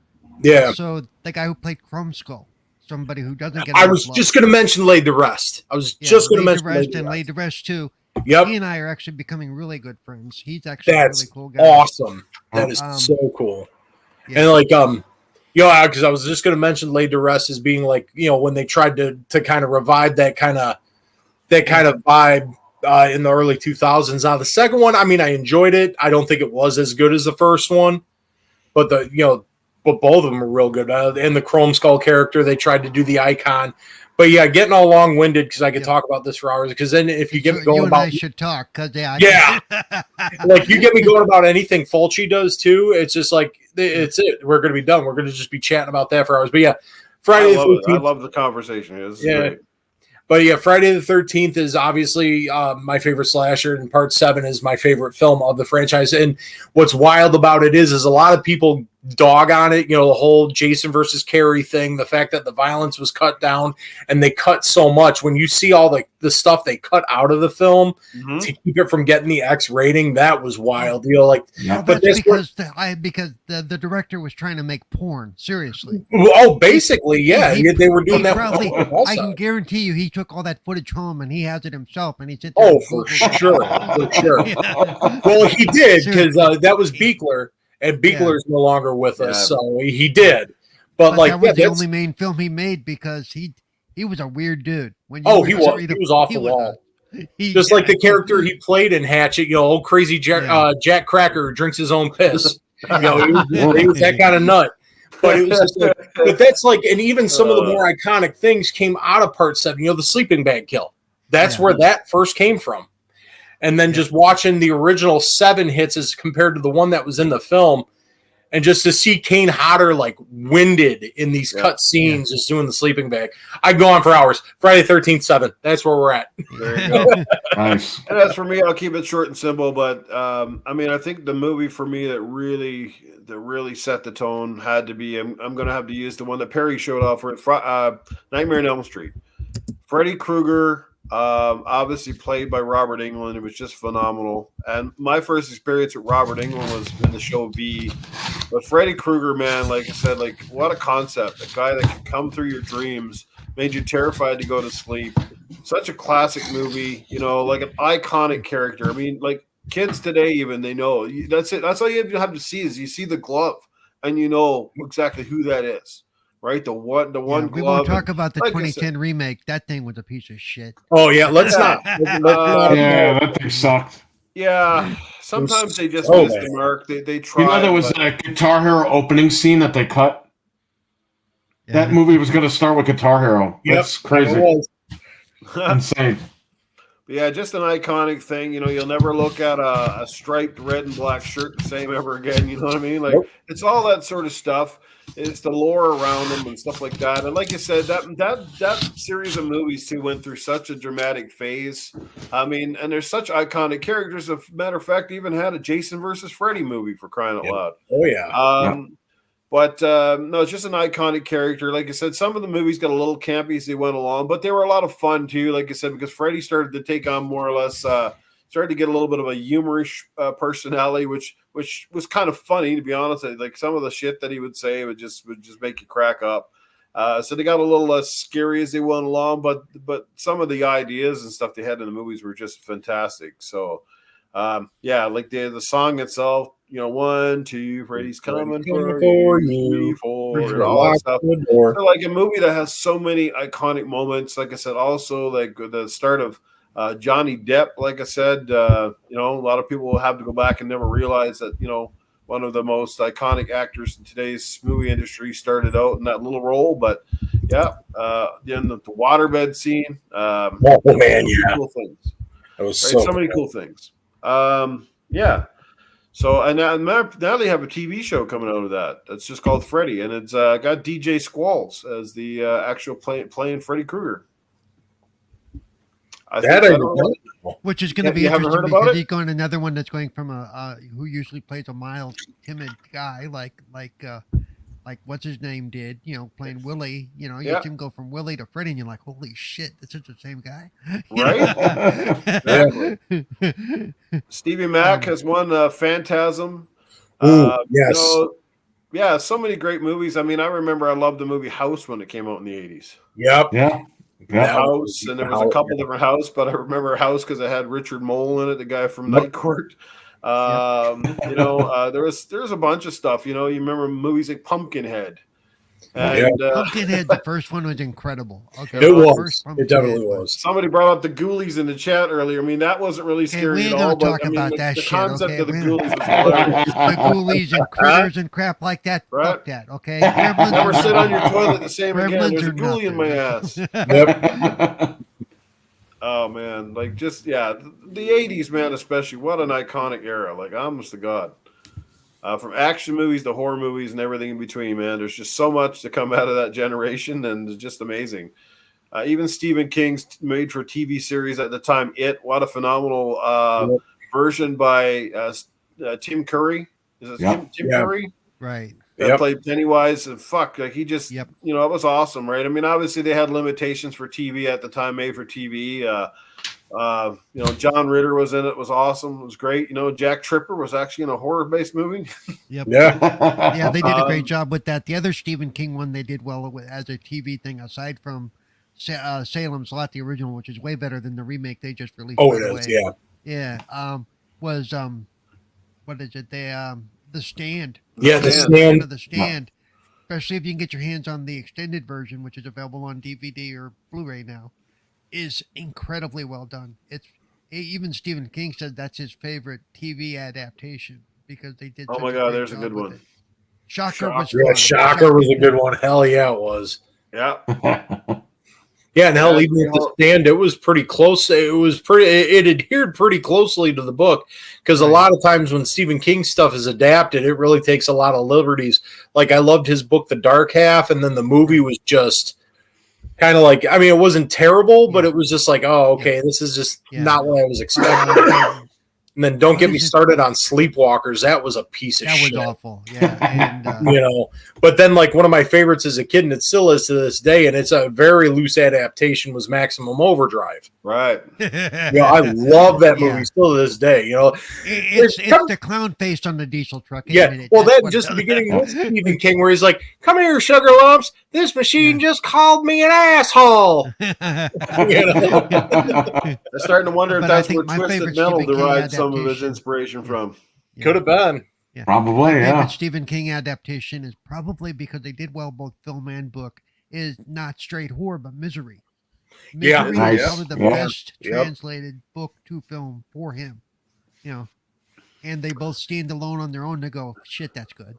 Yeah. I think some of Stephen King's shorter works turned into better movies because they were a little easier to adapt. But the longer stuff had to be tough because some of those books were massively long and you had to turn them into series, and they left out a lot of stuff. And then again, because a lot of stuff was made for TV, you had ratings, you had lots of things that hit the cutting room floor, really. So I don't really envy the people that had to try to adapt stuff, which is why a lot of it fell, was never going to live up to the books because everybody, when you're reading a book, you make up your own mind. You create images of what you feel the book is trying to tell you. Whereas a movie, they're kind of taking someone else's version of that, and hoping that it gets enough approval from the guy that wrote the books. And most times, look, they're getting fucking paid. They're like, you just got to come in and kind of, that's cool. By the way, the perfect example of that is one I have here in front of me somewhere that I can't find right this second is Needful Things. Now, Oh my God! The Yeah, original cut that everybody saw was utter crap. If you get your hands on the DVD and can see the extended cut, yeah, the extended it's stuff. so much better. It is So much better. Thinner was well done too. I really enjoyed. Yeah, Thinner. Thinner. Yeah, it was another good one. Mm-hmm. What's the one that ended up being a series with the guy who played the original Rusty on National Lampoon's Vacation? Where he dies and he comes back and he can see the future or whatever. Oh God damn it! Now I can't remember the name of it. Yeah, I know what you're talking about though. Yeah, I do because I've seen it. I've seen it. That movie and that series was well done too. They did it. Yeah. I thought the Pet Cemetery movies were kind of cool. I like the original. The remake is shit. The way they ended the remake was utter crap. I think we got it in the chat. Dead Zone. That's it. Dead Zone. That's it. Dead Zone. Thank you, Timothy Dixon. Yes. Dead Zone. Nice. That's what it was. Yeah. Yeah. Dead Zone was well done. Timothy's just rocking with some great films here. Mm-hmm. Yep. Running Man is a King-based movie, and it is a very well done one. Of course, it's a great movie. It's got me in it. And now we got Bad Arnold. Bad Arnold. And I do go back and I do go watch back and watch Carrie. I still love the original Carrie from the 77 one. Yep. Just to me, that's well done. You know. So how about in the modern times, something that you've seen probably in the last couple of years that really stood out to you? Like, I'll put mine out there first and let you guys take the floor. But I think one of the movies I enjoyed the most over the last couple of years has to be, I'm going to say 28 Days Later. Just something about the original Cillian Murphy, fantastic actor. Obviously, he wasn't as well known when he did that role, but there was just something about the realism and the intensity of the infected people in that movie. It was just, that felt like it was the first sense of what it would be like if it really happened. Like I thought that was a well done movie. Oh, absolutely. I love both of them actually. Yeah, both were really good. The first one especially. Yeah. So I got to say those movies itself. And I love the original It, but I really did of the remakes. I did like It and It Part 2 quite a lot. I love that character Pennywise. I thought I really like, of course, the updated visual effects. Sometimes that's all it is. Like the movies themselves are not necessarily better than the originals, but you do have the plot sometimes that they are able to create and craft more, or sometimes get a little closer to some of the things described in the books, because we do now have the special effects wizardry that can bring it a little closer to life. So stuff is a little more macabre than it was in the 80s, where everything had to be done with practical effects and synthetics and rubbers and stuff like that. So that much I kind of liked. And I didn't like the characters or the actors as much per se. Obviously they're trying to go with some of the popular kids and using the ones from Stranger Things, but I still really enjoyed that version, and I thought Bill, what's his name, Skarsgård, did a pretty cool job of Pennywise, and apparently he could actually turn his eye like that. So that wasn't a special effect. He's actually showing it in public. He can turn his eye in like that. So apparently he used to freak people out on set. You walk him and be like, and he turn his eyeball inwards or whatever. So pretty cool. Can't say I'm going to enjoy seeing him in the new Crow remake, but he did make a pretty good Pennywise. Yeah, we're not gonna talk about the Crow remake. No. Talk about that. There you go. One where the classic should have stayed just as a classic, right? Exactly. Yeah.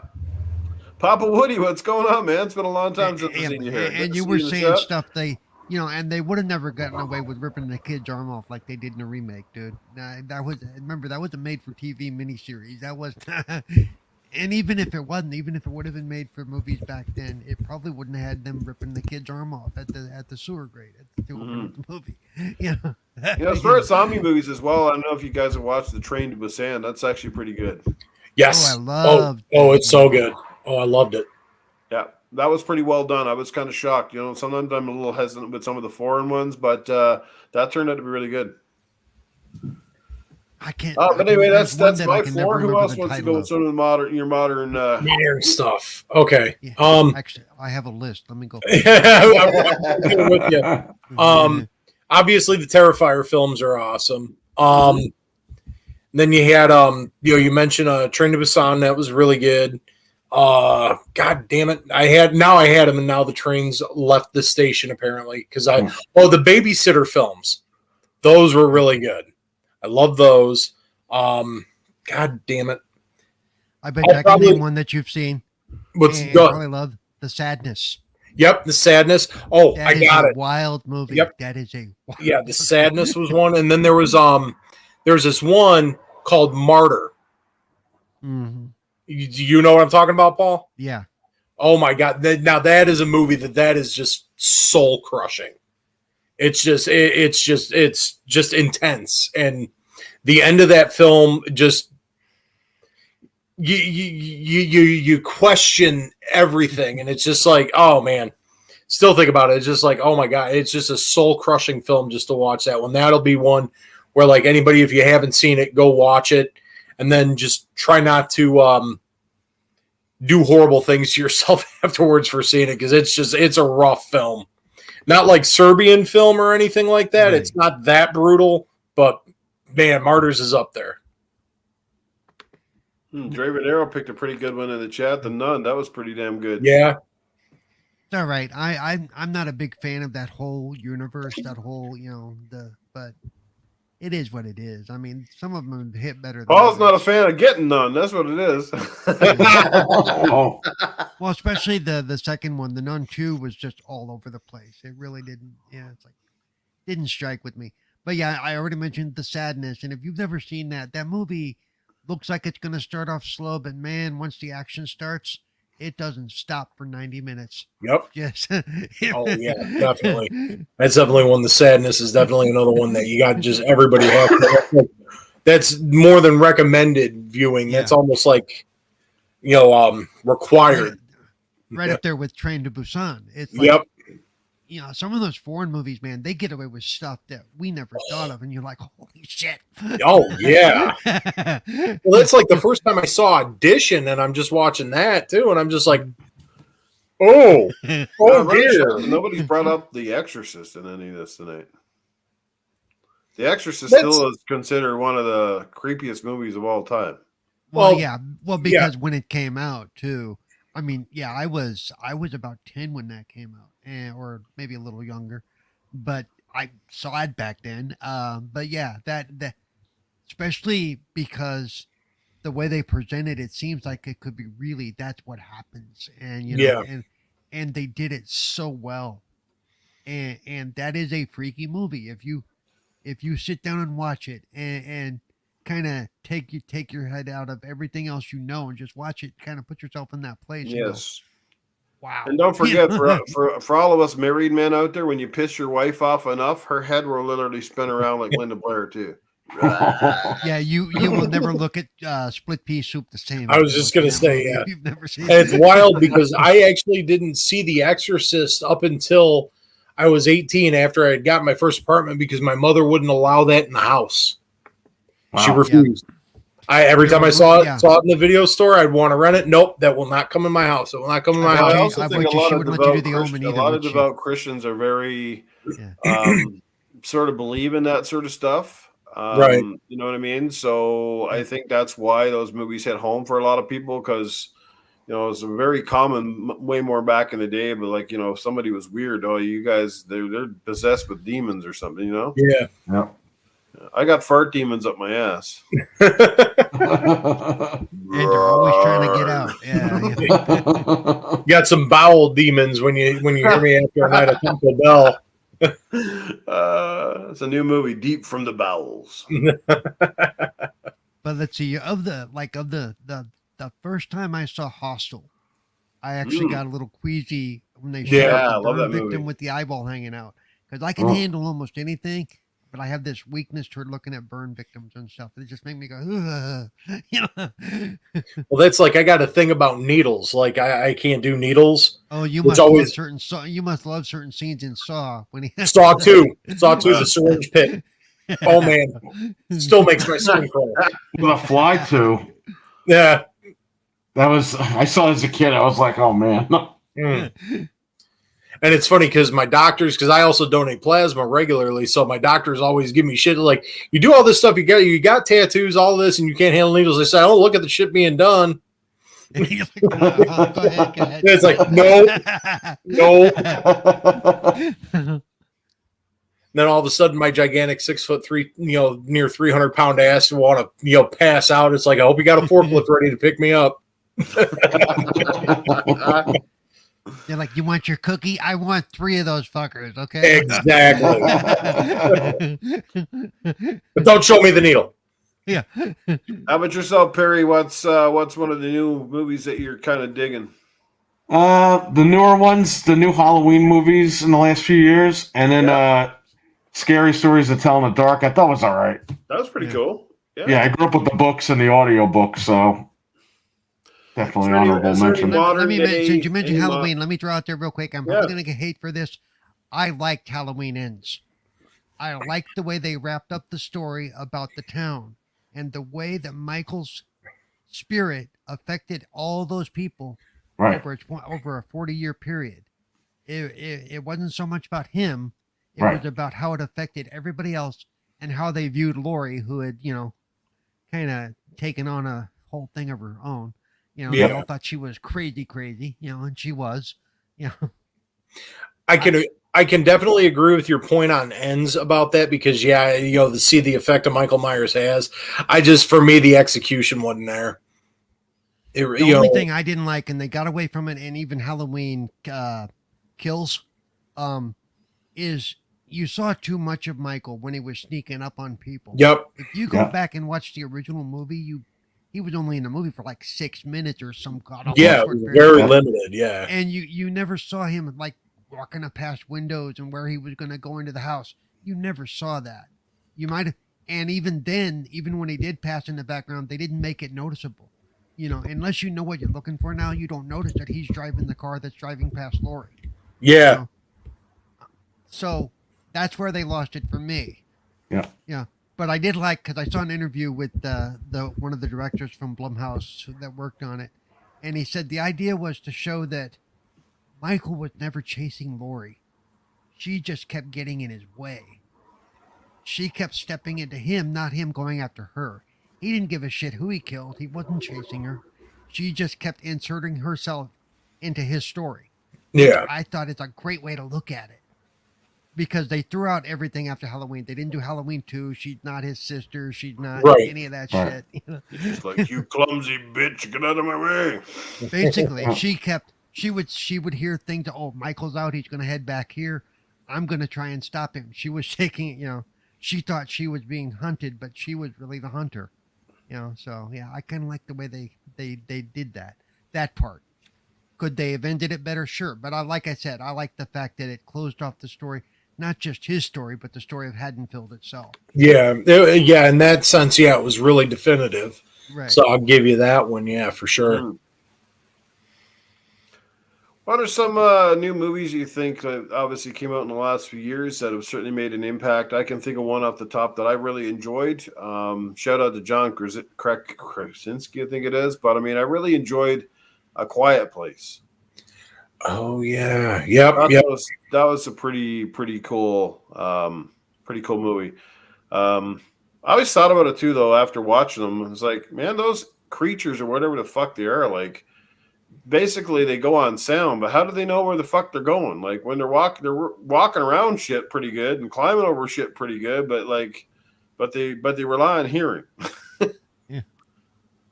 Well, the other senses are heightened, so touch, obviously, tactile things happen. And another one I forgot that was some sort of sonar. Yeah. Yeah. Echolocation kind of shit. Yeah. And another one that just struck me, and it was Sam Raimi when he jumped back into horror, was Drag Me to Hell. Right. That was a real good one too, and that was the classic throwback to like the old Evil Dead shit. Mm-hmm. And that was just a really good one. Okay, so I got a question for the panel. Since you mentioned Evil Dead Rise, what do you think of it? Nope. Really? Absolute garbage. I had to watch it twice, but once I watched it the second time, and I kind of removed it from the other. On its own, it seems to stand alone. Yeah, it's not that bad. I mean, but I had to watch it twice. But yes, I tried giving it a second watch just to see, because I felt the same way about the Evil Dead remake, the first one. What was it, 2014? And I nearly walked out of the theater just because it was in name only at that point, and I felt like they tried to do things just for the shock of doing things, and it's like, I get that's what Sam Raimi's films were. It was basically just shock and schlock, but this wasn't even done with the whole schlock in mind. I almost felt like this guy drew more inspiration from like the Hostel films, like you had mentioned, than the Evil Dead films. And Rise, it had such a cool premise behind it with the mother and all of that stuff. To me, it was another one of those, and you can call me a purist or whatever, but it way missed the mark. I mean, like when Raimi came back to do his series, Ash versus the Evil Dead, that felt more proper because it had that whole, even with the original film, because the original film, a lot of people don't talk about because they pick it up from Dead by Dawn and then Army of Darkness. But even, the original film there was enough of the schlock there, even though it was genuinely scary. You know what I mean? Yeah, there was noticeably not a lot of schlock, though. If you really look at it, you really watch it, it's a different tone of a movie. Oh, the first film, yeah, it's a different tone, but it's there because you got the splatter effects and shit like that, the over the top stuff. Yeah. He just leaned in to the comedy bits of it, going into Dead by Dawn, and then Army of Darkness was just Army of Darkness. Yeah, Army of Darkness was the one that kind of broke it out for everybody. Right. Holy shit. but yeah, I just with both 24. I want to say it was 2014. That's going to bother me. Whatever the Evil Dead, the remake, and then Rise. I just felt like they lost the point. The only thing that gets me about Rise, because we're going to get a sequel there, is now apparently there were multiples of the book. Now it's not just the one. Now it's like it's in different locations with different people or whatever. So now we gotta it's I think it's their way of spreading the story outside of Ash and that whole storyline. Fair enough. Yeah. All right, so let me ask you one more question here, my guys. Since we're on this awesome horror topic, and guys, again, thank you so much. We got 20 amazing people in here. At one point, I think we had about 25. Again, thanks so much for being a part of the chat. Love the interaction in the chat too. Everybody's being very awesome tonight and very respectful. So kudos to all the chat tonight. You guys are fantastic, and we love it. We got some differences of opinion, and that's great. But everybody's doing it the proper way. Everybody's just putting it out there. I love it. We got some great suggestions tonight from the chat. Like, honestly, guys, you're making this an amazing podcast. Lots of great choices in there. We can definitely tell there's a lot of people that come from our sort of generational stuff, because at least they're aware of the movies we're talking about. Whereas some of the kids today, if you brought them up, they'd be like, "What?" You know what I mean? So thank God for that. They're missing out on some great times, great generations of films. If you're going to get killed by somebody from some of these movies we've been talking about, who would probably be the least person you want to have chasing you? Perry, can you think of one, like, of all of them? Freddy Krueger, Jason, the list goes on. Mike Myers. Who would you least want to be hunted down by? Freddy, because he'll use your fears against you. It's a great point. Doesn't get a whole lot more intense than that. And it's kind of hard to combat something you don't really know if it's real or what it is, right? Yep. Exactly. So Freddy it is for you. Paul, how about you? Who would you want to be rolling away from? I can't run from any of them. What the fuck, dude? Yeah. there's so many of them. I mean, I got to assume probably with the least likely would be any of the ones that like to kill slowly, like Art the Clown would probably fucking torture me for hours before that he would kill poor me. First girl that was hung upside down and he used the hacksaw on her. Yep. That's what you call a banana split right there. Oh, that was such an amazing kill. So I did off when I spoke to David. I told him, I said, if you ever want to kill a cripple, I'm available. How do you kill a cripple? But But see, then again, the one that I'm least afraid of is the shark from Jaws, because I'll just never go in the fucking water again, and I'm good. So, Just gotta kick Paul off the dock. That's it. He's fucking done. Eh? yeah, I can only tread water so long. Yeah. that's right. But Uh, yeah, it's not really a fair question for me because I really couldn't get away from any of them. It's like, I was gonna say, like for you, it'd be you get killed by something with wheels. it, Like it, you it get run would over just by the be truck it for would, it maximum would just be overdrive. it would just be a matter of how fast I would die. That would be the only.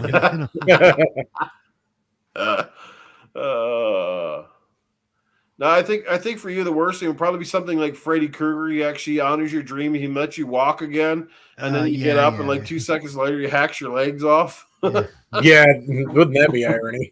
How'd that work out for the kid with the hearing aids, huh? Yeah. Yeah. It's like, oh boy, I'm a real boy. You know, you get up, you start walking a couple steps, like, oh, fuck you. Yeah.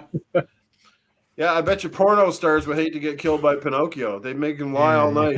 Yep. Eventually, they'd end up impaled. Yeah. Lie to me, Oh. baby. Please stop lying. Oh man, have they made a porno like that yet? Because I could definitely see them I'm doing pretty one. sure they have. Yeah. Oh, I'm sure numerous sequels. The boy who lied too much. The boy who laid too much. Yeah. Oh man. How about yourself, Foxy? Who would you want not to get killed by? Who would be Either Chucky or the Leprechaun, because I couldn't believe that I'd be getting killed by either of those two. Facts, yeah, right? because with Sitting Warwick there Davis, looking you at just another have to getting kind of killed by put like your a hand 2-foot out like doll. this and go, okay, Right. go ahead.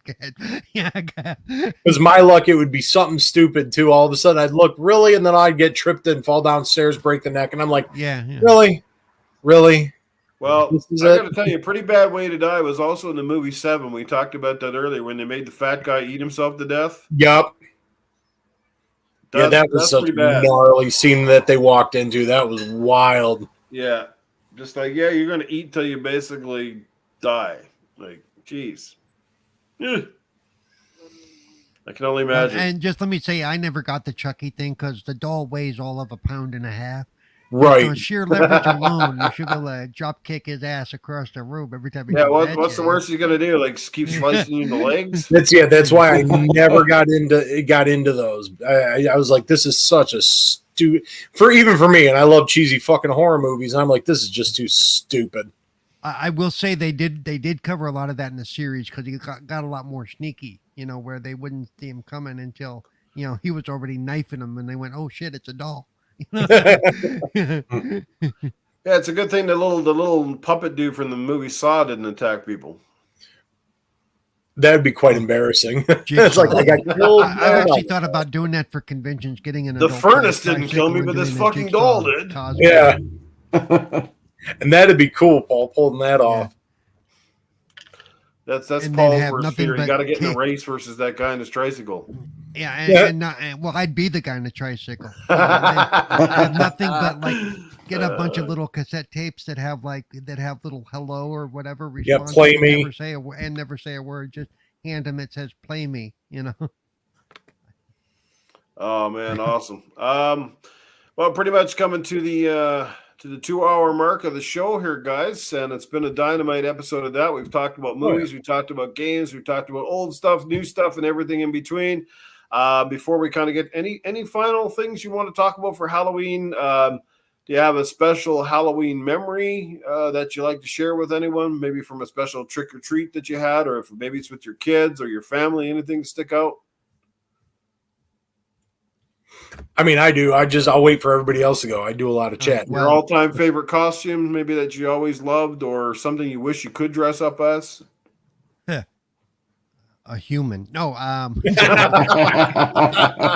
will say that some of my base Halloweens were when I was a kid. I was a Mark Jennings poster child for a couple of years, and also we used to do haunted houses and stuff. So we would get involved in the fundraising aspect of things and just do it that way. And I remember, I've been on TV. We would do this whole where using my natural long hair, we would add some stuff and make me look like the Wolfman, which was really cool. I could also pull off a pretty good Dracula, and I miss being able to do some of the makeup stuff, because I can't play it myself, so I don't tend to do Halloween much anymore. I do hope one day to get like a Starfleet uniform from like the Wrath of Khan. Those are the ones I like. I don't. Yeah. You're not going to get me in a full spandex uniform. It ain't happening. You know? and I'm not wearing velour because that stuff is itchy as hell. I've seen some pretty creative stuff too with over the years, people that have wheelchairs and stuff that their dads and stuff have done for them, and it's pretty amazing. Like I saw this one, he did like the speeder from Star Wars, and he built this chassis around the wheelchair, and it looked like the kid was like literally driving the speeder as Luke. It was pretty freaking cool. You know what my problem would be, because the one I have thought about doing is if you're an old Doctor Who fan like me, the original Davros, who was in basically a powered chair with stuff built around it. I know that as soon as I got closed in the fucking thing, I'd be like, shit, I gotta go to the bathroom.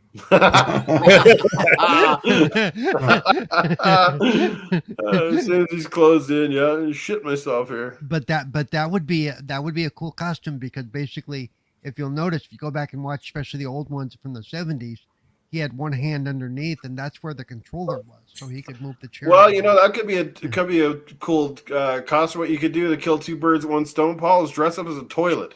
Yeah. Make a toilet, put it over you, and that way if you got to shit yourself, you can let it roll out in the street.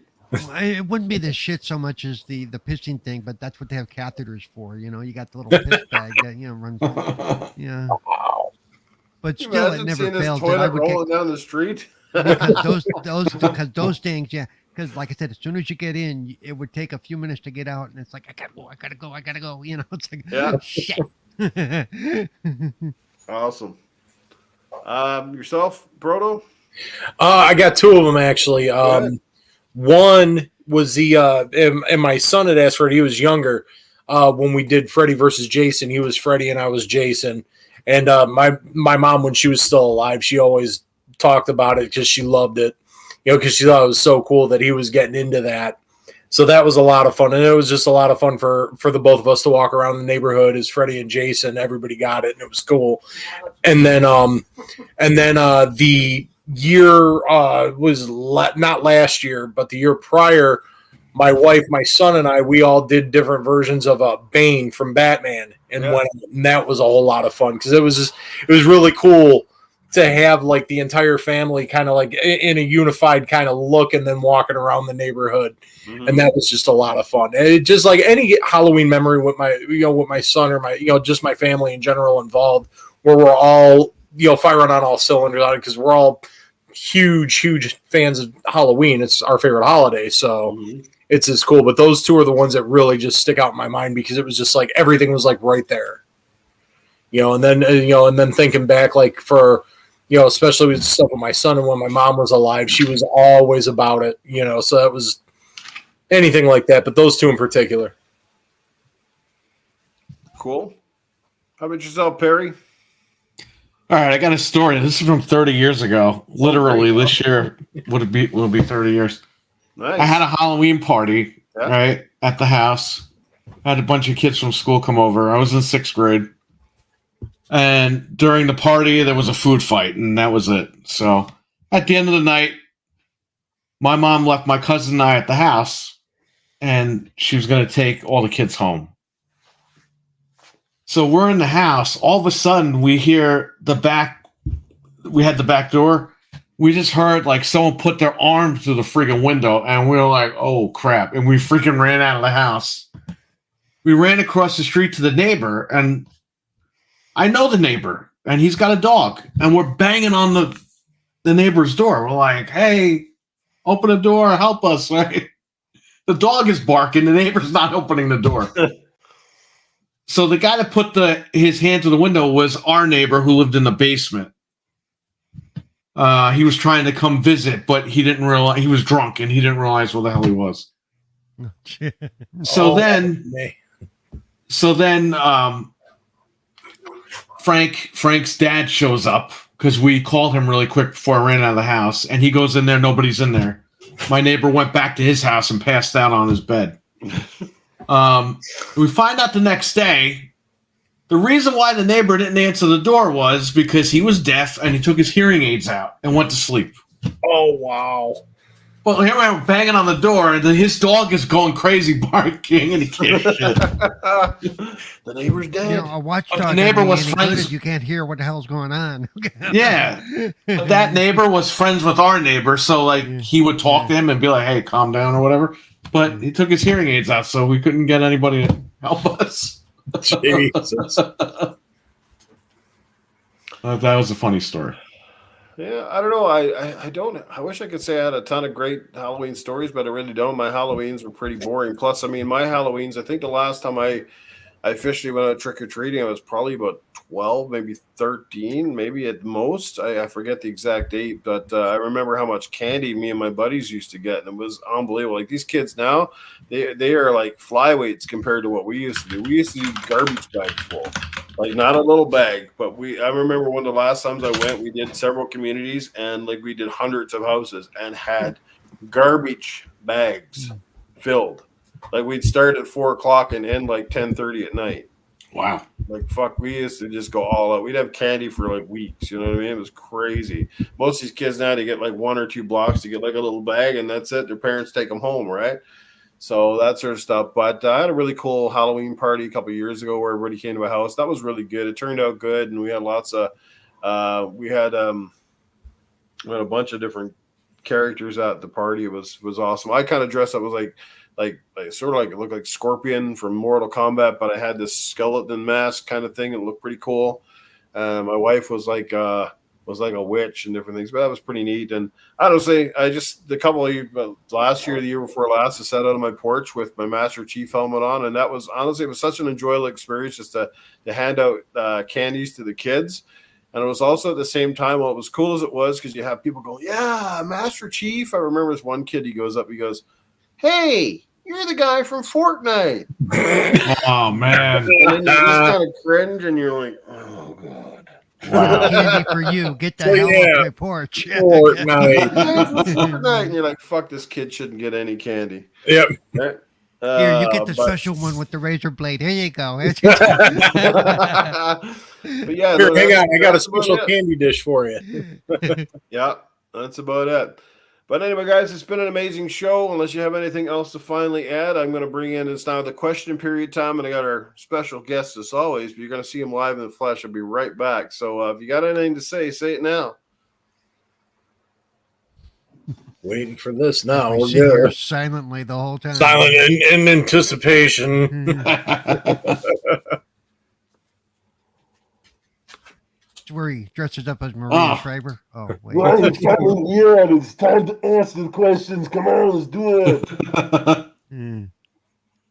How do I look? I'm looking rather young tonight. What do you think?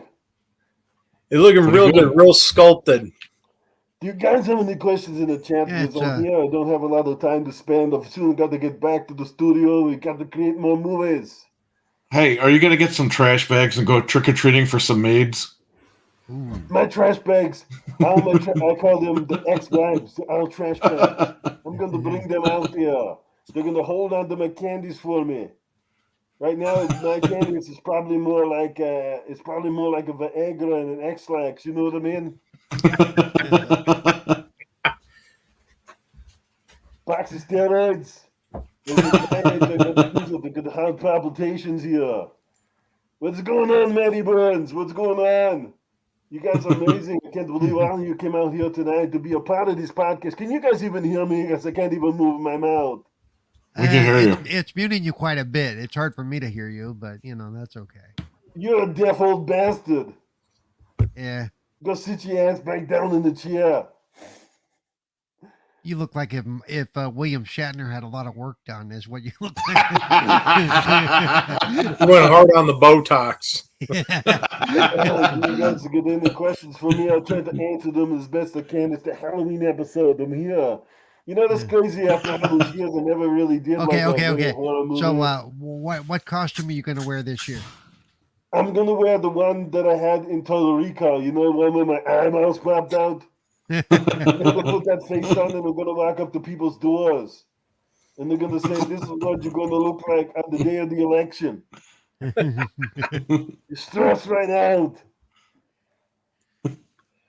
Oh, He's we got Sylvester one. We Stallone, got a one real from Stevie predator. Mac. Now, Sylvester Stallone is not a real predator, but I've been told that P. Diddy is. And in the words of Cletus Dunmore, hey, fiddly diddly, have you been fiddling with my diddling? Oh my! Diddly diddly diddly, die. Come now, did get to the you chopper, stop by bring the house and candy, pick up come some of the baby on, oil? do it. Did I you gotta stop get by some Diddy's house and pick up some of the baby oil? No.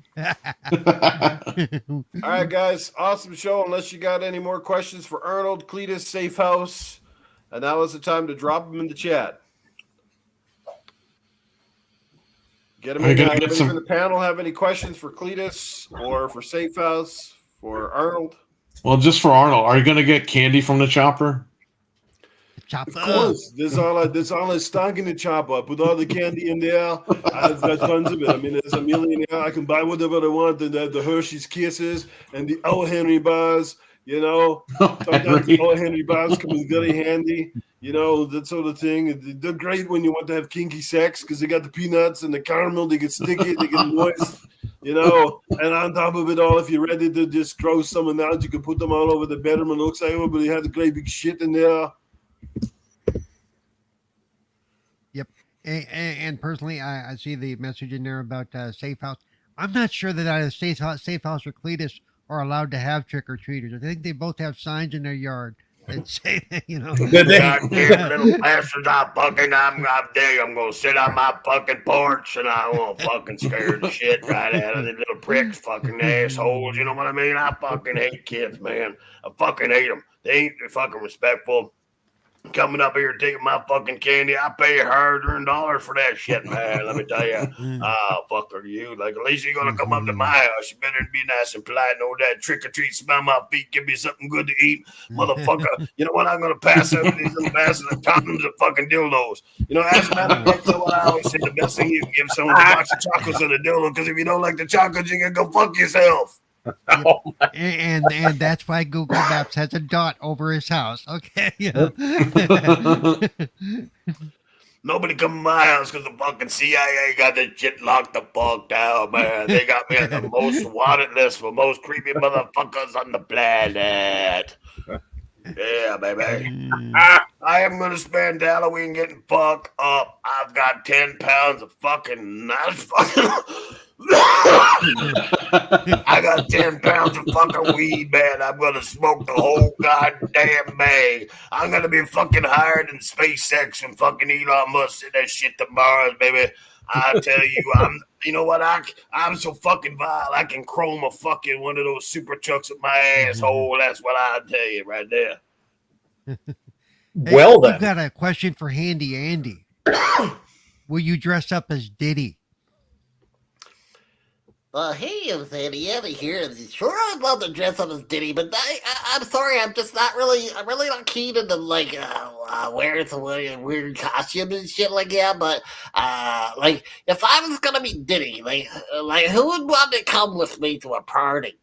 I really don't know, but, like, I don't know. I think Cletus is, like, because, like I said, the two of those guys are, like, really close. They're, like, fiddly-diddling themselves, kind of things, like, shit like that. So, I'm not really sure, but, yeah, no, I like my own kind of parties. I like parties with lots of Twizzlers. I'm kind of weird like that. You know what I mean?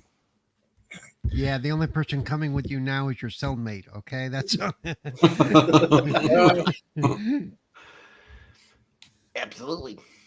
Yeah, P. Diddy, man. That's the only song that motherfucker is going to have. And when he goes to jail, he's going to be playing Come As You Are, baby. That's it. Go fuck yourself, you fucking podcast. That's it, boy. Halloween's so long. Fuck yourself.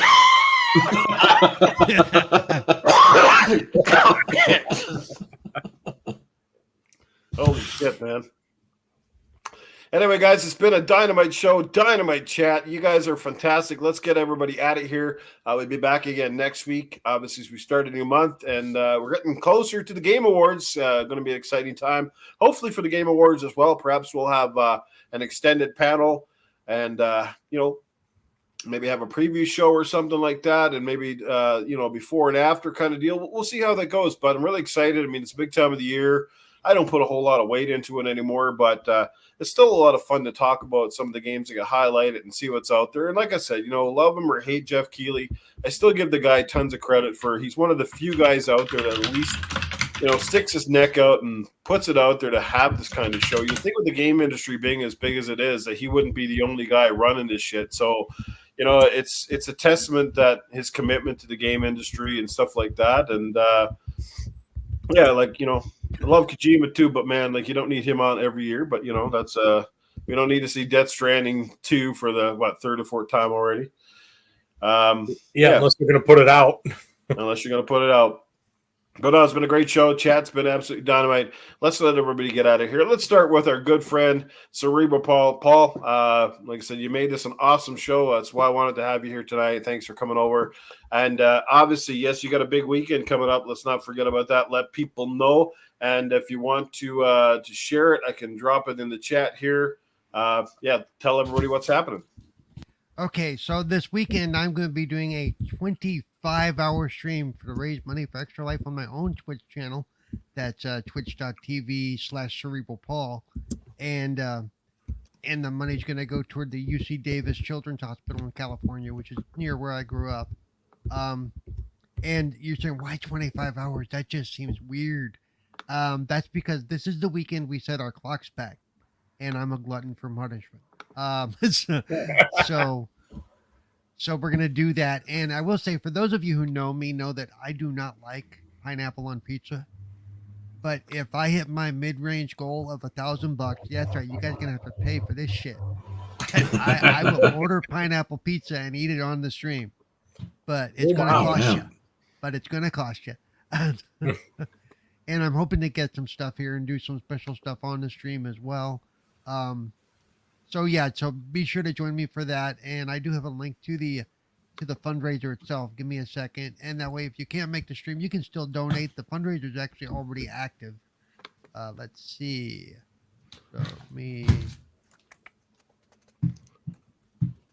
this should get you there. If not, I'm sorry. Why my links aren't showing. Hang on, I'll be right there. But much appreciated. And even if you can't show or can't give, if you're on Twitter or X, whatever the hell you want to call it nowadays, share it out, okay? Please, it'd be a big help. This is their day of giving. They are going to be, This the one here, Paul? Is this right?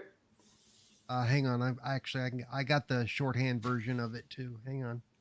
Let me see what you're sharing. Where'd you that's for twitch.tv/Cerebral Paul. That's there. And I'm also going to drop in the chat a direct link to the charity itself, to my page. I had to find the smaller version because the tiny URLs work better than the big long ass. Oh, it wouldn't let me do a why not? I'm a mod. It should let me. No, fix that shit. No, I'm kidding. Let me see if it'll let me do it from the actual page itself. Hey, look, I got the new PS5 Pro behind me here. Look. They went big. Oh, yeah. The link is actually in the link now, in the chat now. Okay, there it is.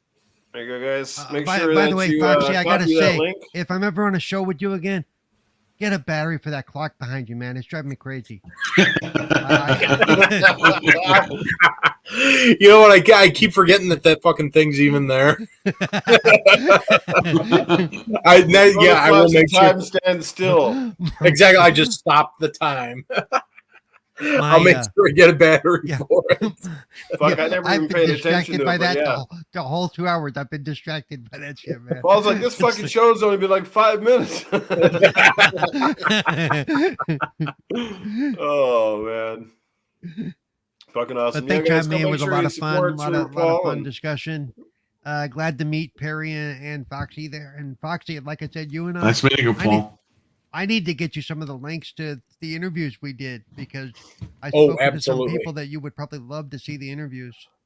Oh, hell yeah, definitely. I'll hit you up on the Twitter stuff. We'll start swapping shit around. That'd be very fucking cool. Yep. Well, Paul, don't you remember Attack the Glitcher? This is his brother. Okay. Hey. Yes, sir. Yeah. So we used to be on the Game Dosage podcast together. Right. So I brought him back into the fold. That was long overdue. Yeah. And so far, it's been a hell of a time. Yeah, it's been fantastic, man. Great couple episodes in already. It's been awesome. And Perry, with that background and without your mask on, you have a very serial killer look thing going on. Thanks. Oh, fantastic. Proto, let people know where they can catch up with you, brother. Like I said, I know you don't have a lot going on per se, but yeah, whatever you're laying down, man, let people know where to catch it. Well, you find me on Twitter and YouTube, and the YouTube channel keeps rolling with the reviews and stuff. Getting some other things I'm working on in the background, so I'm gonna be putting some more time into that. With the holidays coming up, my work schedule picks up, so I got some stuff ready to go and other stuff I'm getting ready before I make my big switch.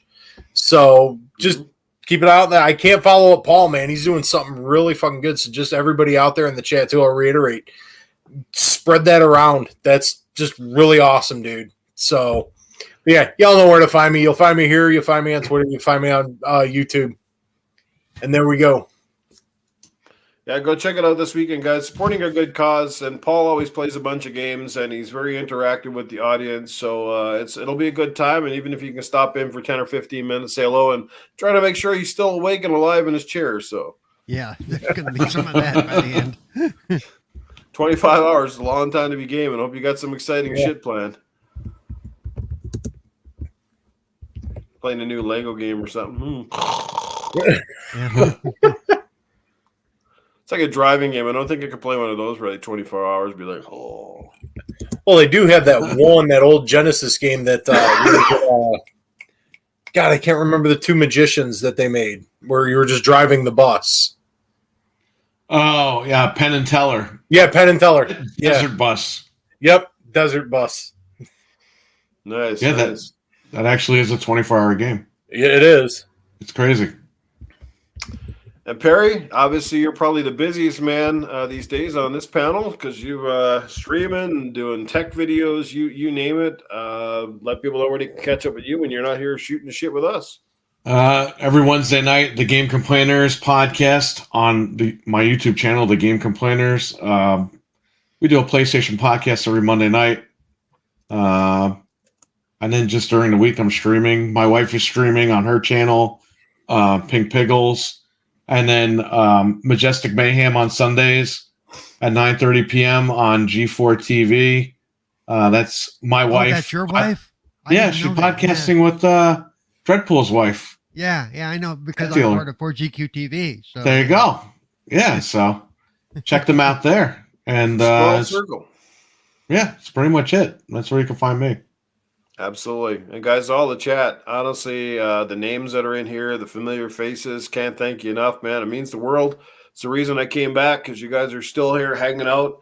We're having a good time. Hope you enjoyed tonight's show. I thought it was a really good one. Great conversation, great trips down memory lane, and great time to be a gamer, man. That's all I can say. There's tons of games out there. Catch up on that backlog. Don't forget, guys, I'm Noof Nukem on Xbox, Noof Nukem 76, PlayStation. Hit me up, send me an invite. Let's go play. Let's play some stuff. And I promise you, I'll keep you posted as to when we're going to do a Black Ops 6 community game night. I think it'll be fun now that lots of people have it. You guys got Game Pass. There's no fucking excuse not to have it. And the good news is it's a little easier to download than before because Activision didn't force you to download the entire kit and caboodle this time. I think I've installed 3 sections: zombies, multiplayer, and the campaign. And I think in total it came to like about 100 and something gigs, which is better than like 300 and whatever. That's usually because before they used to force you to take the Warzone. Now you don't have to take it with the download. Finally, they listened to somebody and said, yeah, we're not going to force you to have it. Otherwise, you can't play the rest of the game. So that's good. So it's a little. I have easier one of these strictly dedicated to Call of Duty and Flight Simulator. Yeah, I am not kidding. That's all it's for. That's crazy, right? That's Yeah, it's free. It's still too much of Iceman. Fair enough, man. Like I said, whatever's your bag, man, but just go have fun. Lots of games out there. Get those backlogs in. And for all of you with your kids, families, whatever, have yourself happy Halloween. And don't forget on Thursday night, which will be Halloween night, is usually when I do my stream night later in the evening. So I'll probably be streaming another horror game. Maybe I'll finish up playing that Alan Wake. But on Thursday nights at what time do I do on Thursday nights? I think it's like 9 o'clock Eastern or something like that. I think so. Anyway, you'll see it when I put out the bat signal. All right, guys. But anyway, that's it for us tonight. Thanks again. Have a happy Halloween, and we will we'll see you all next week. Take care, everybody. Yep. Happy Halloween. Bye.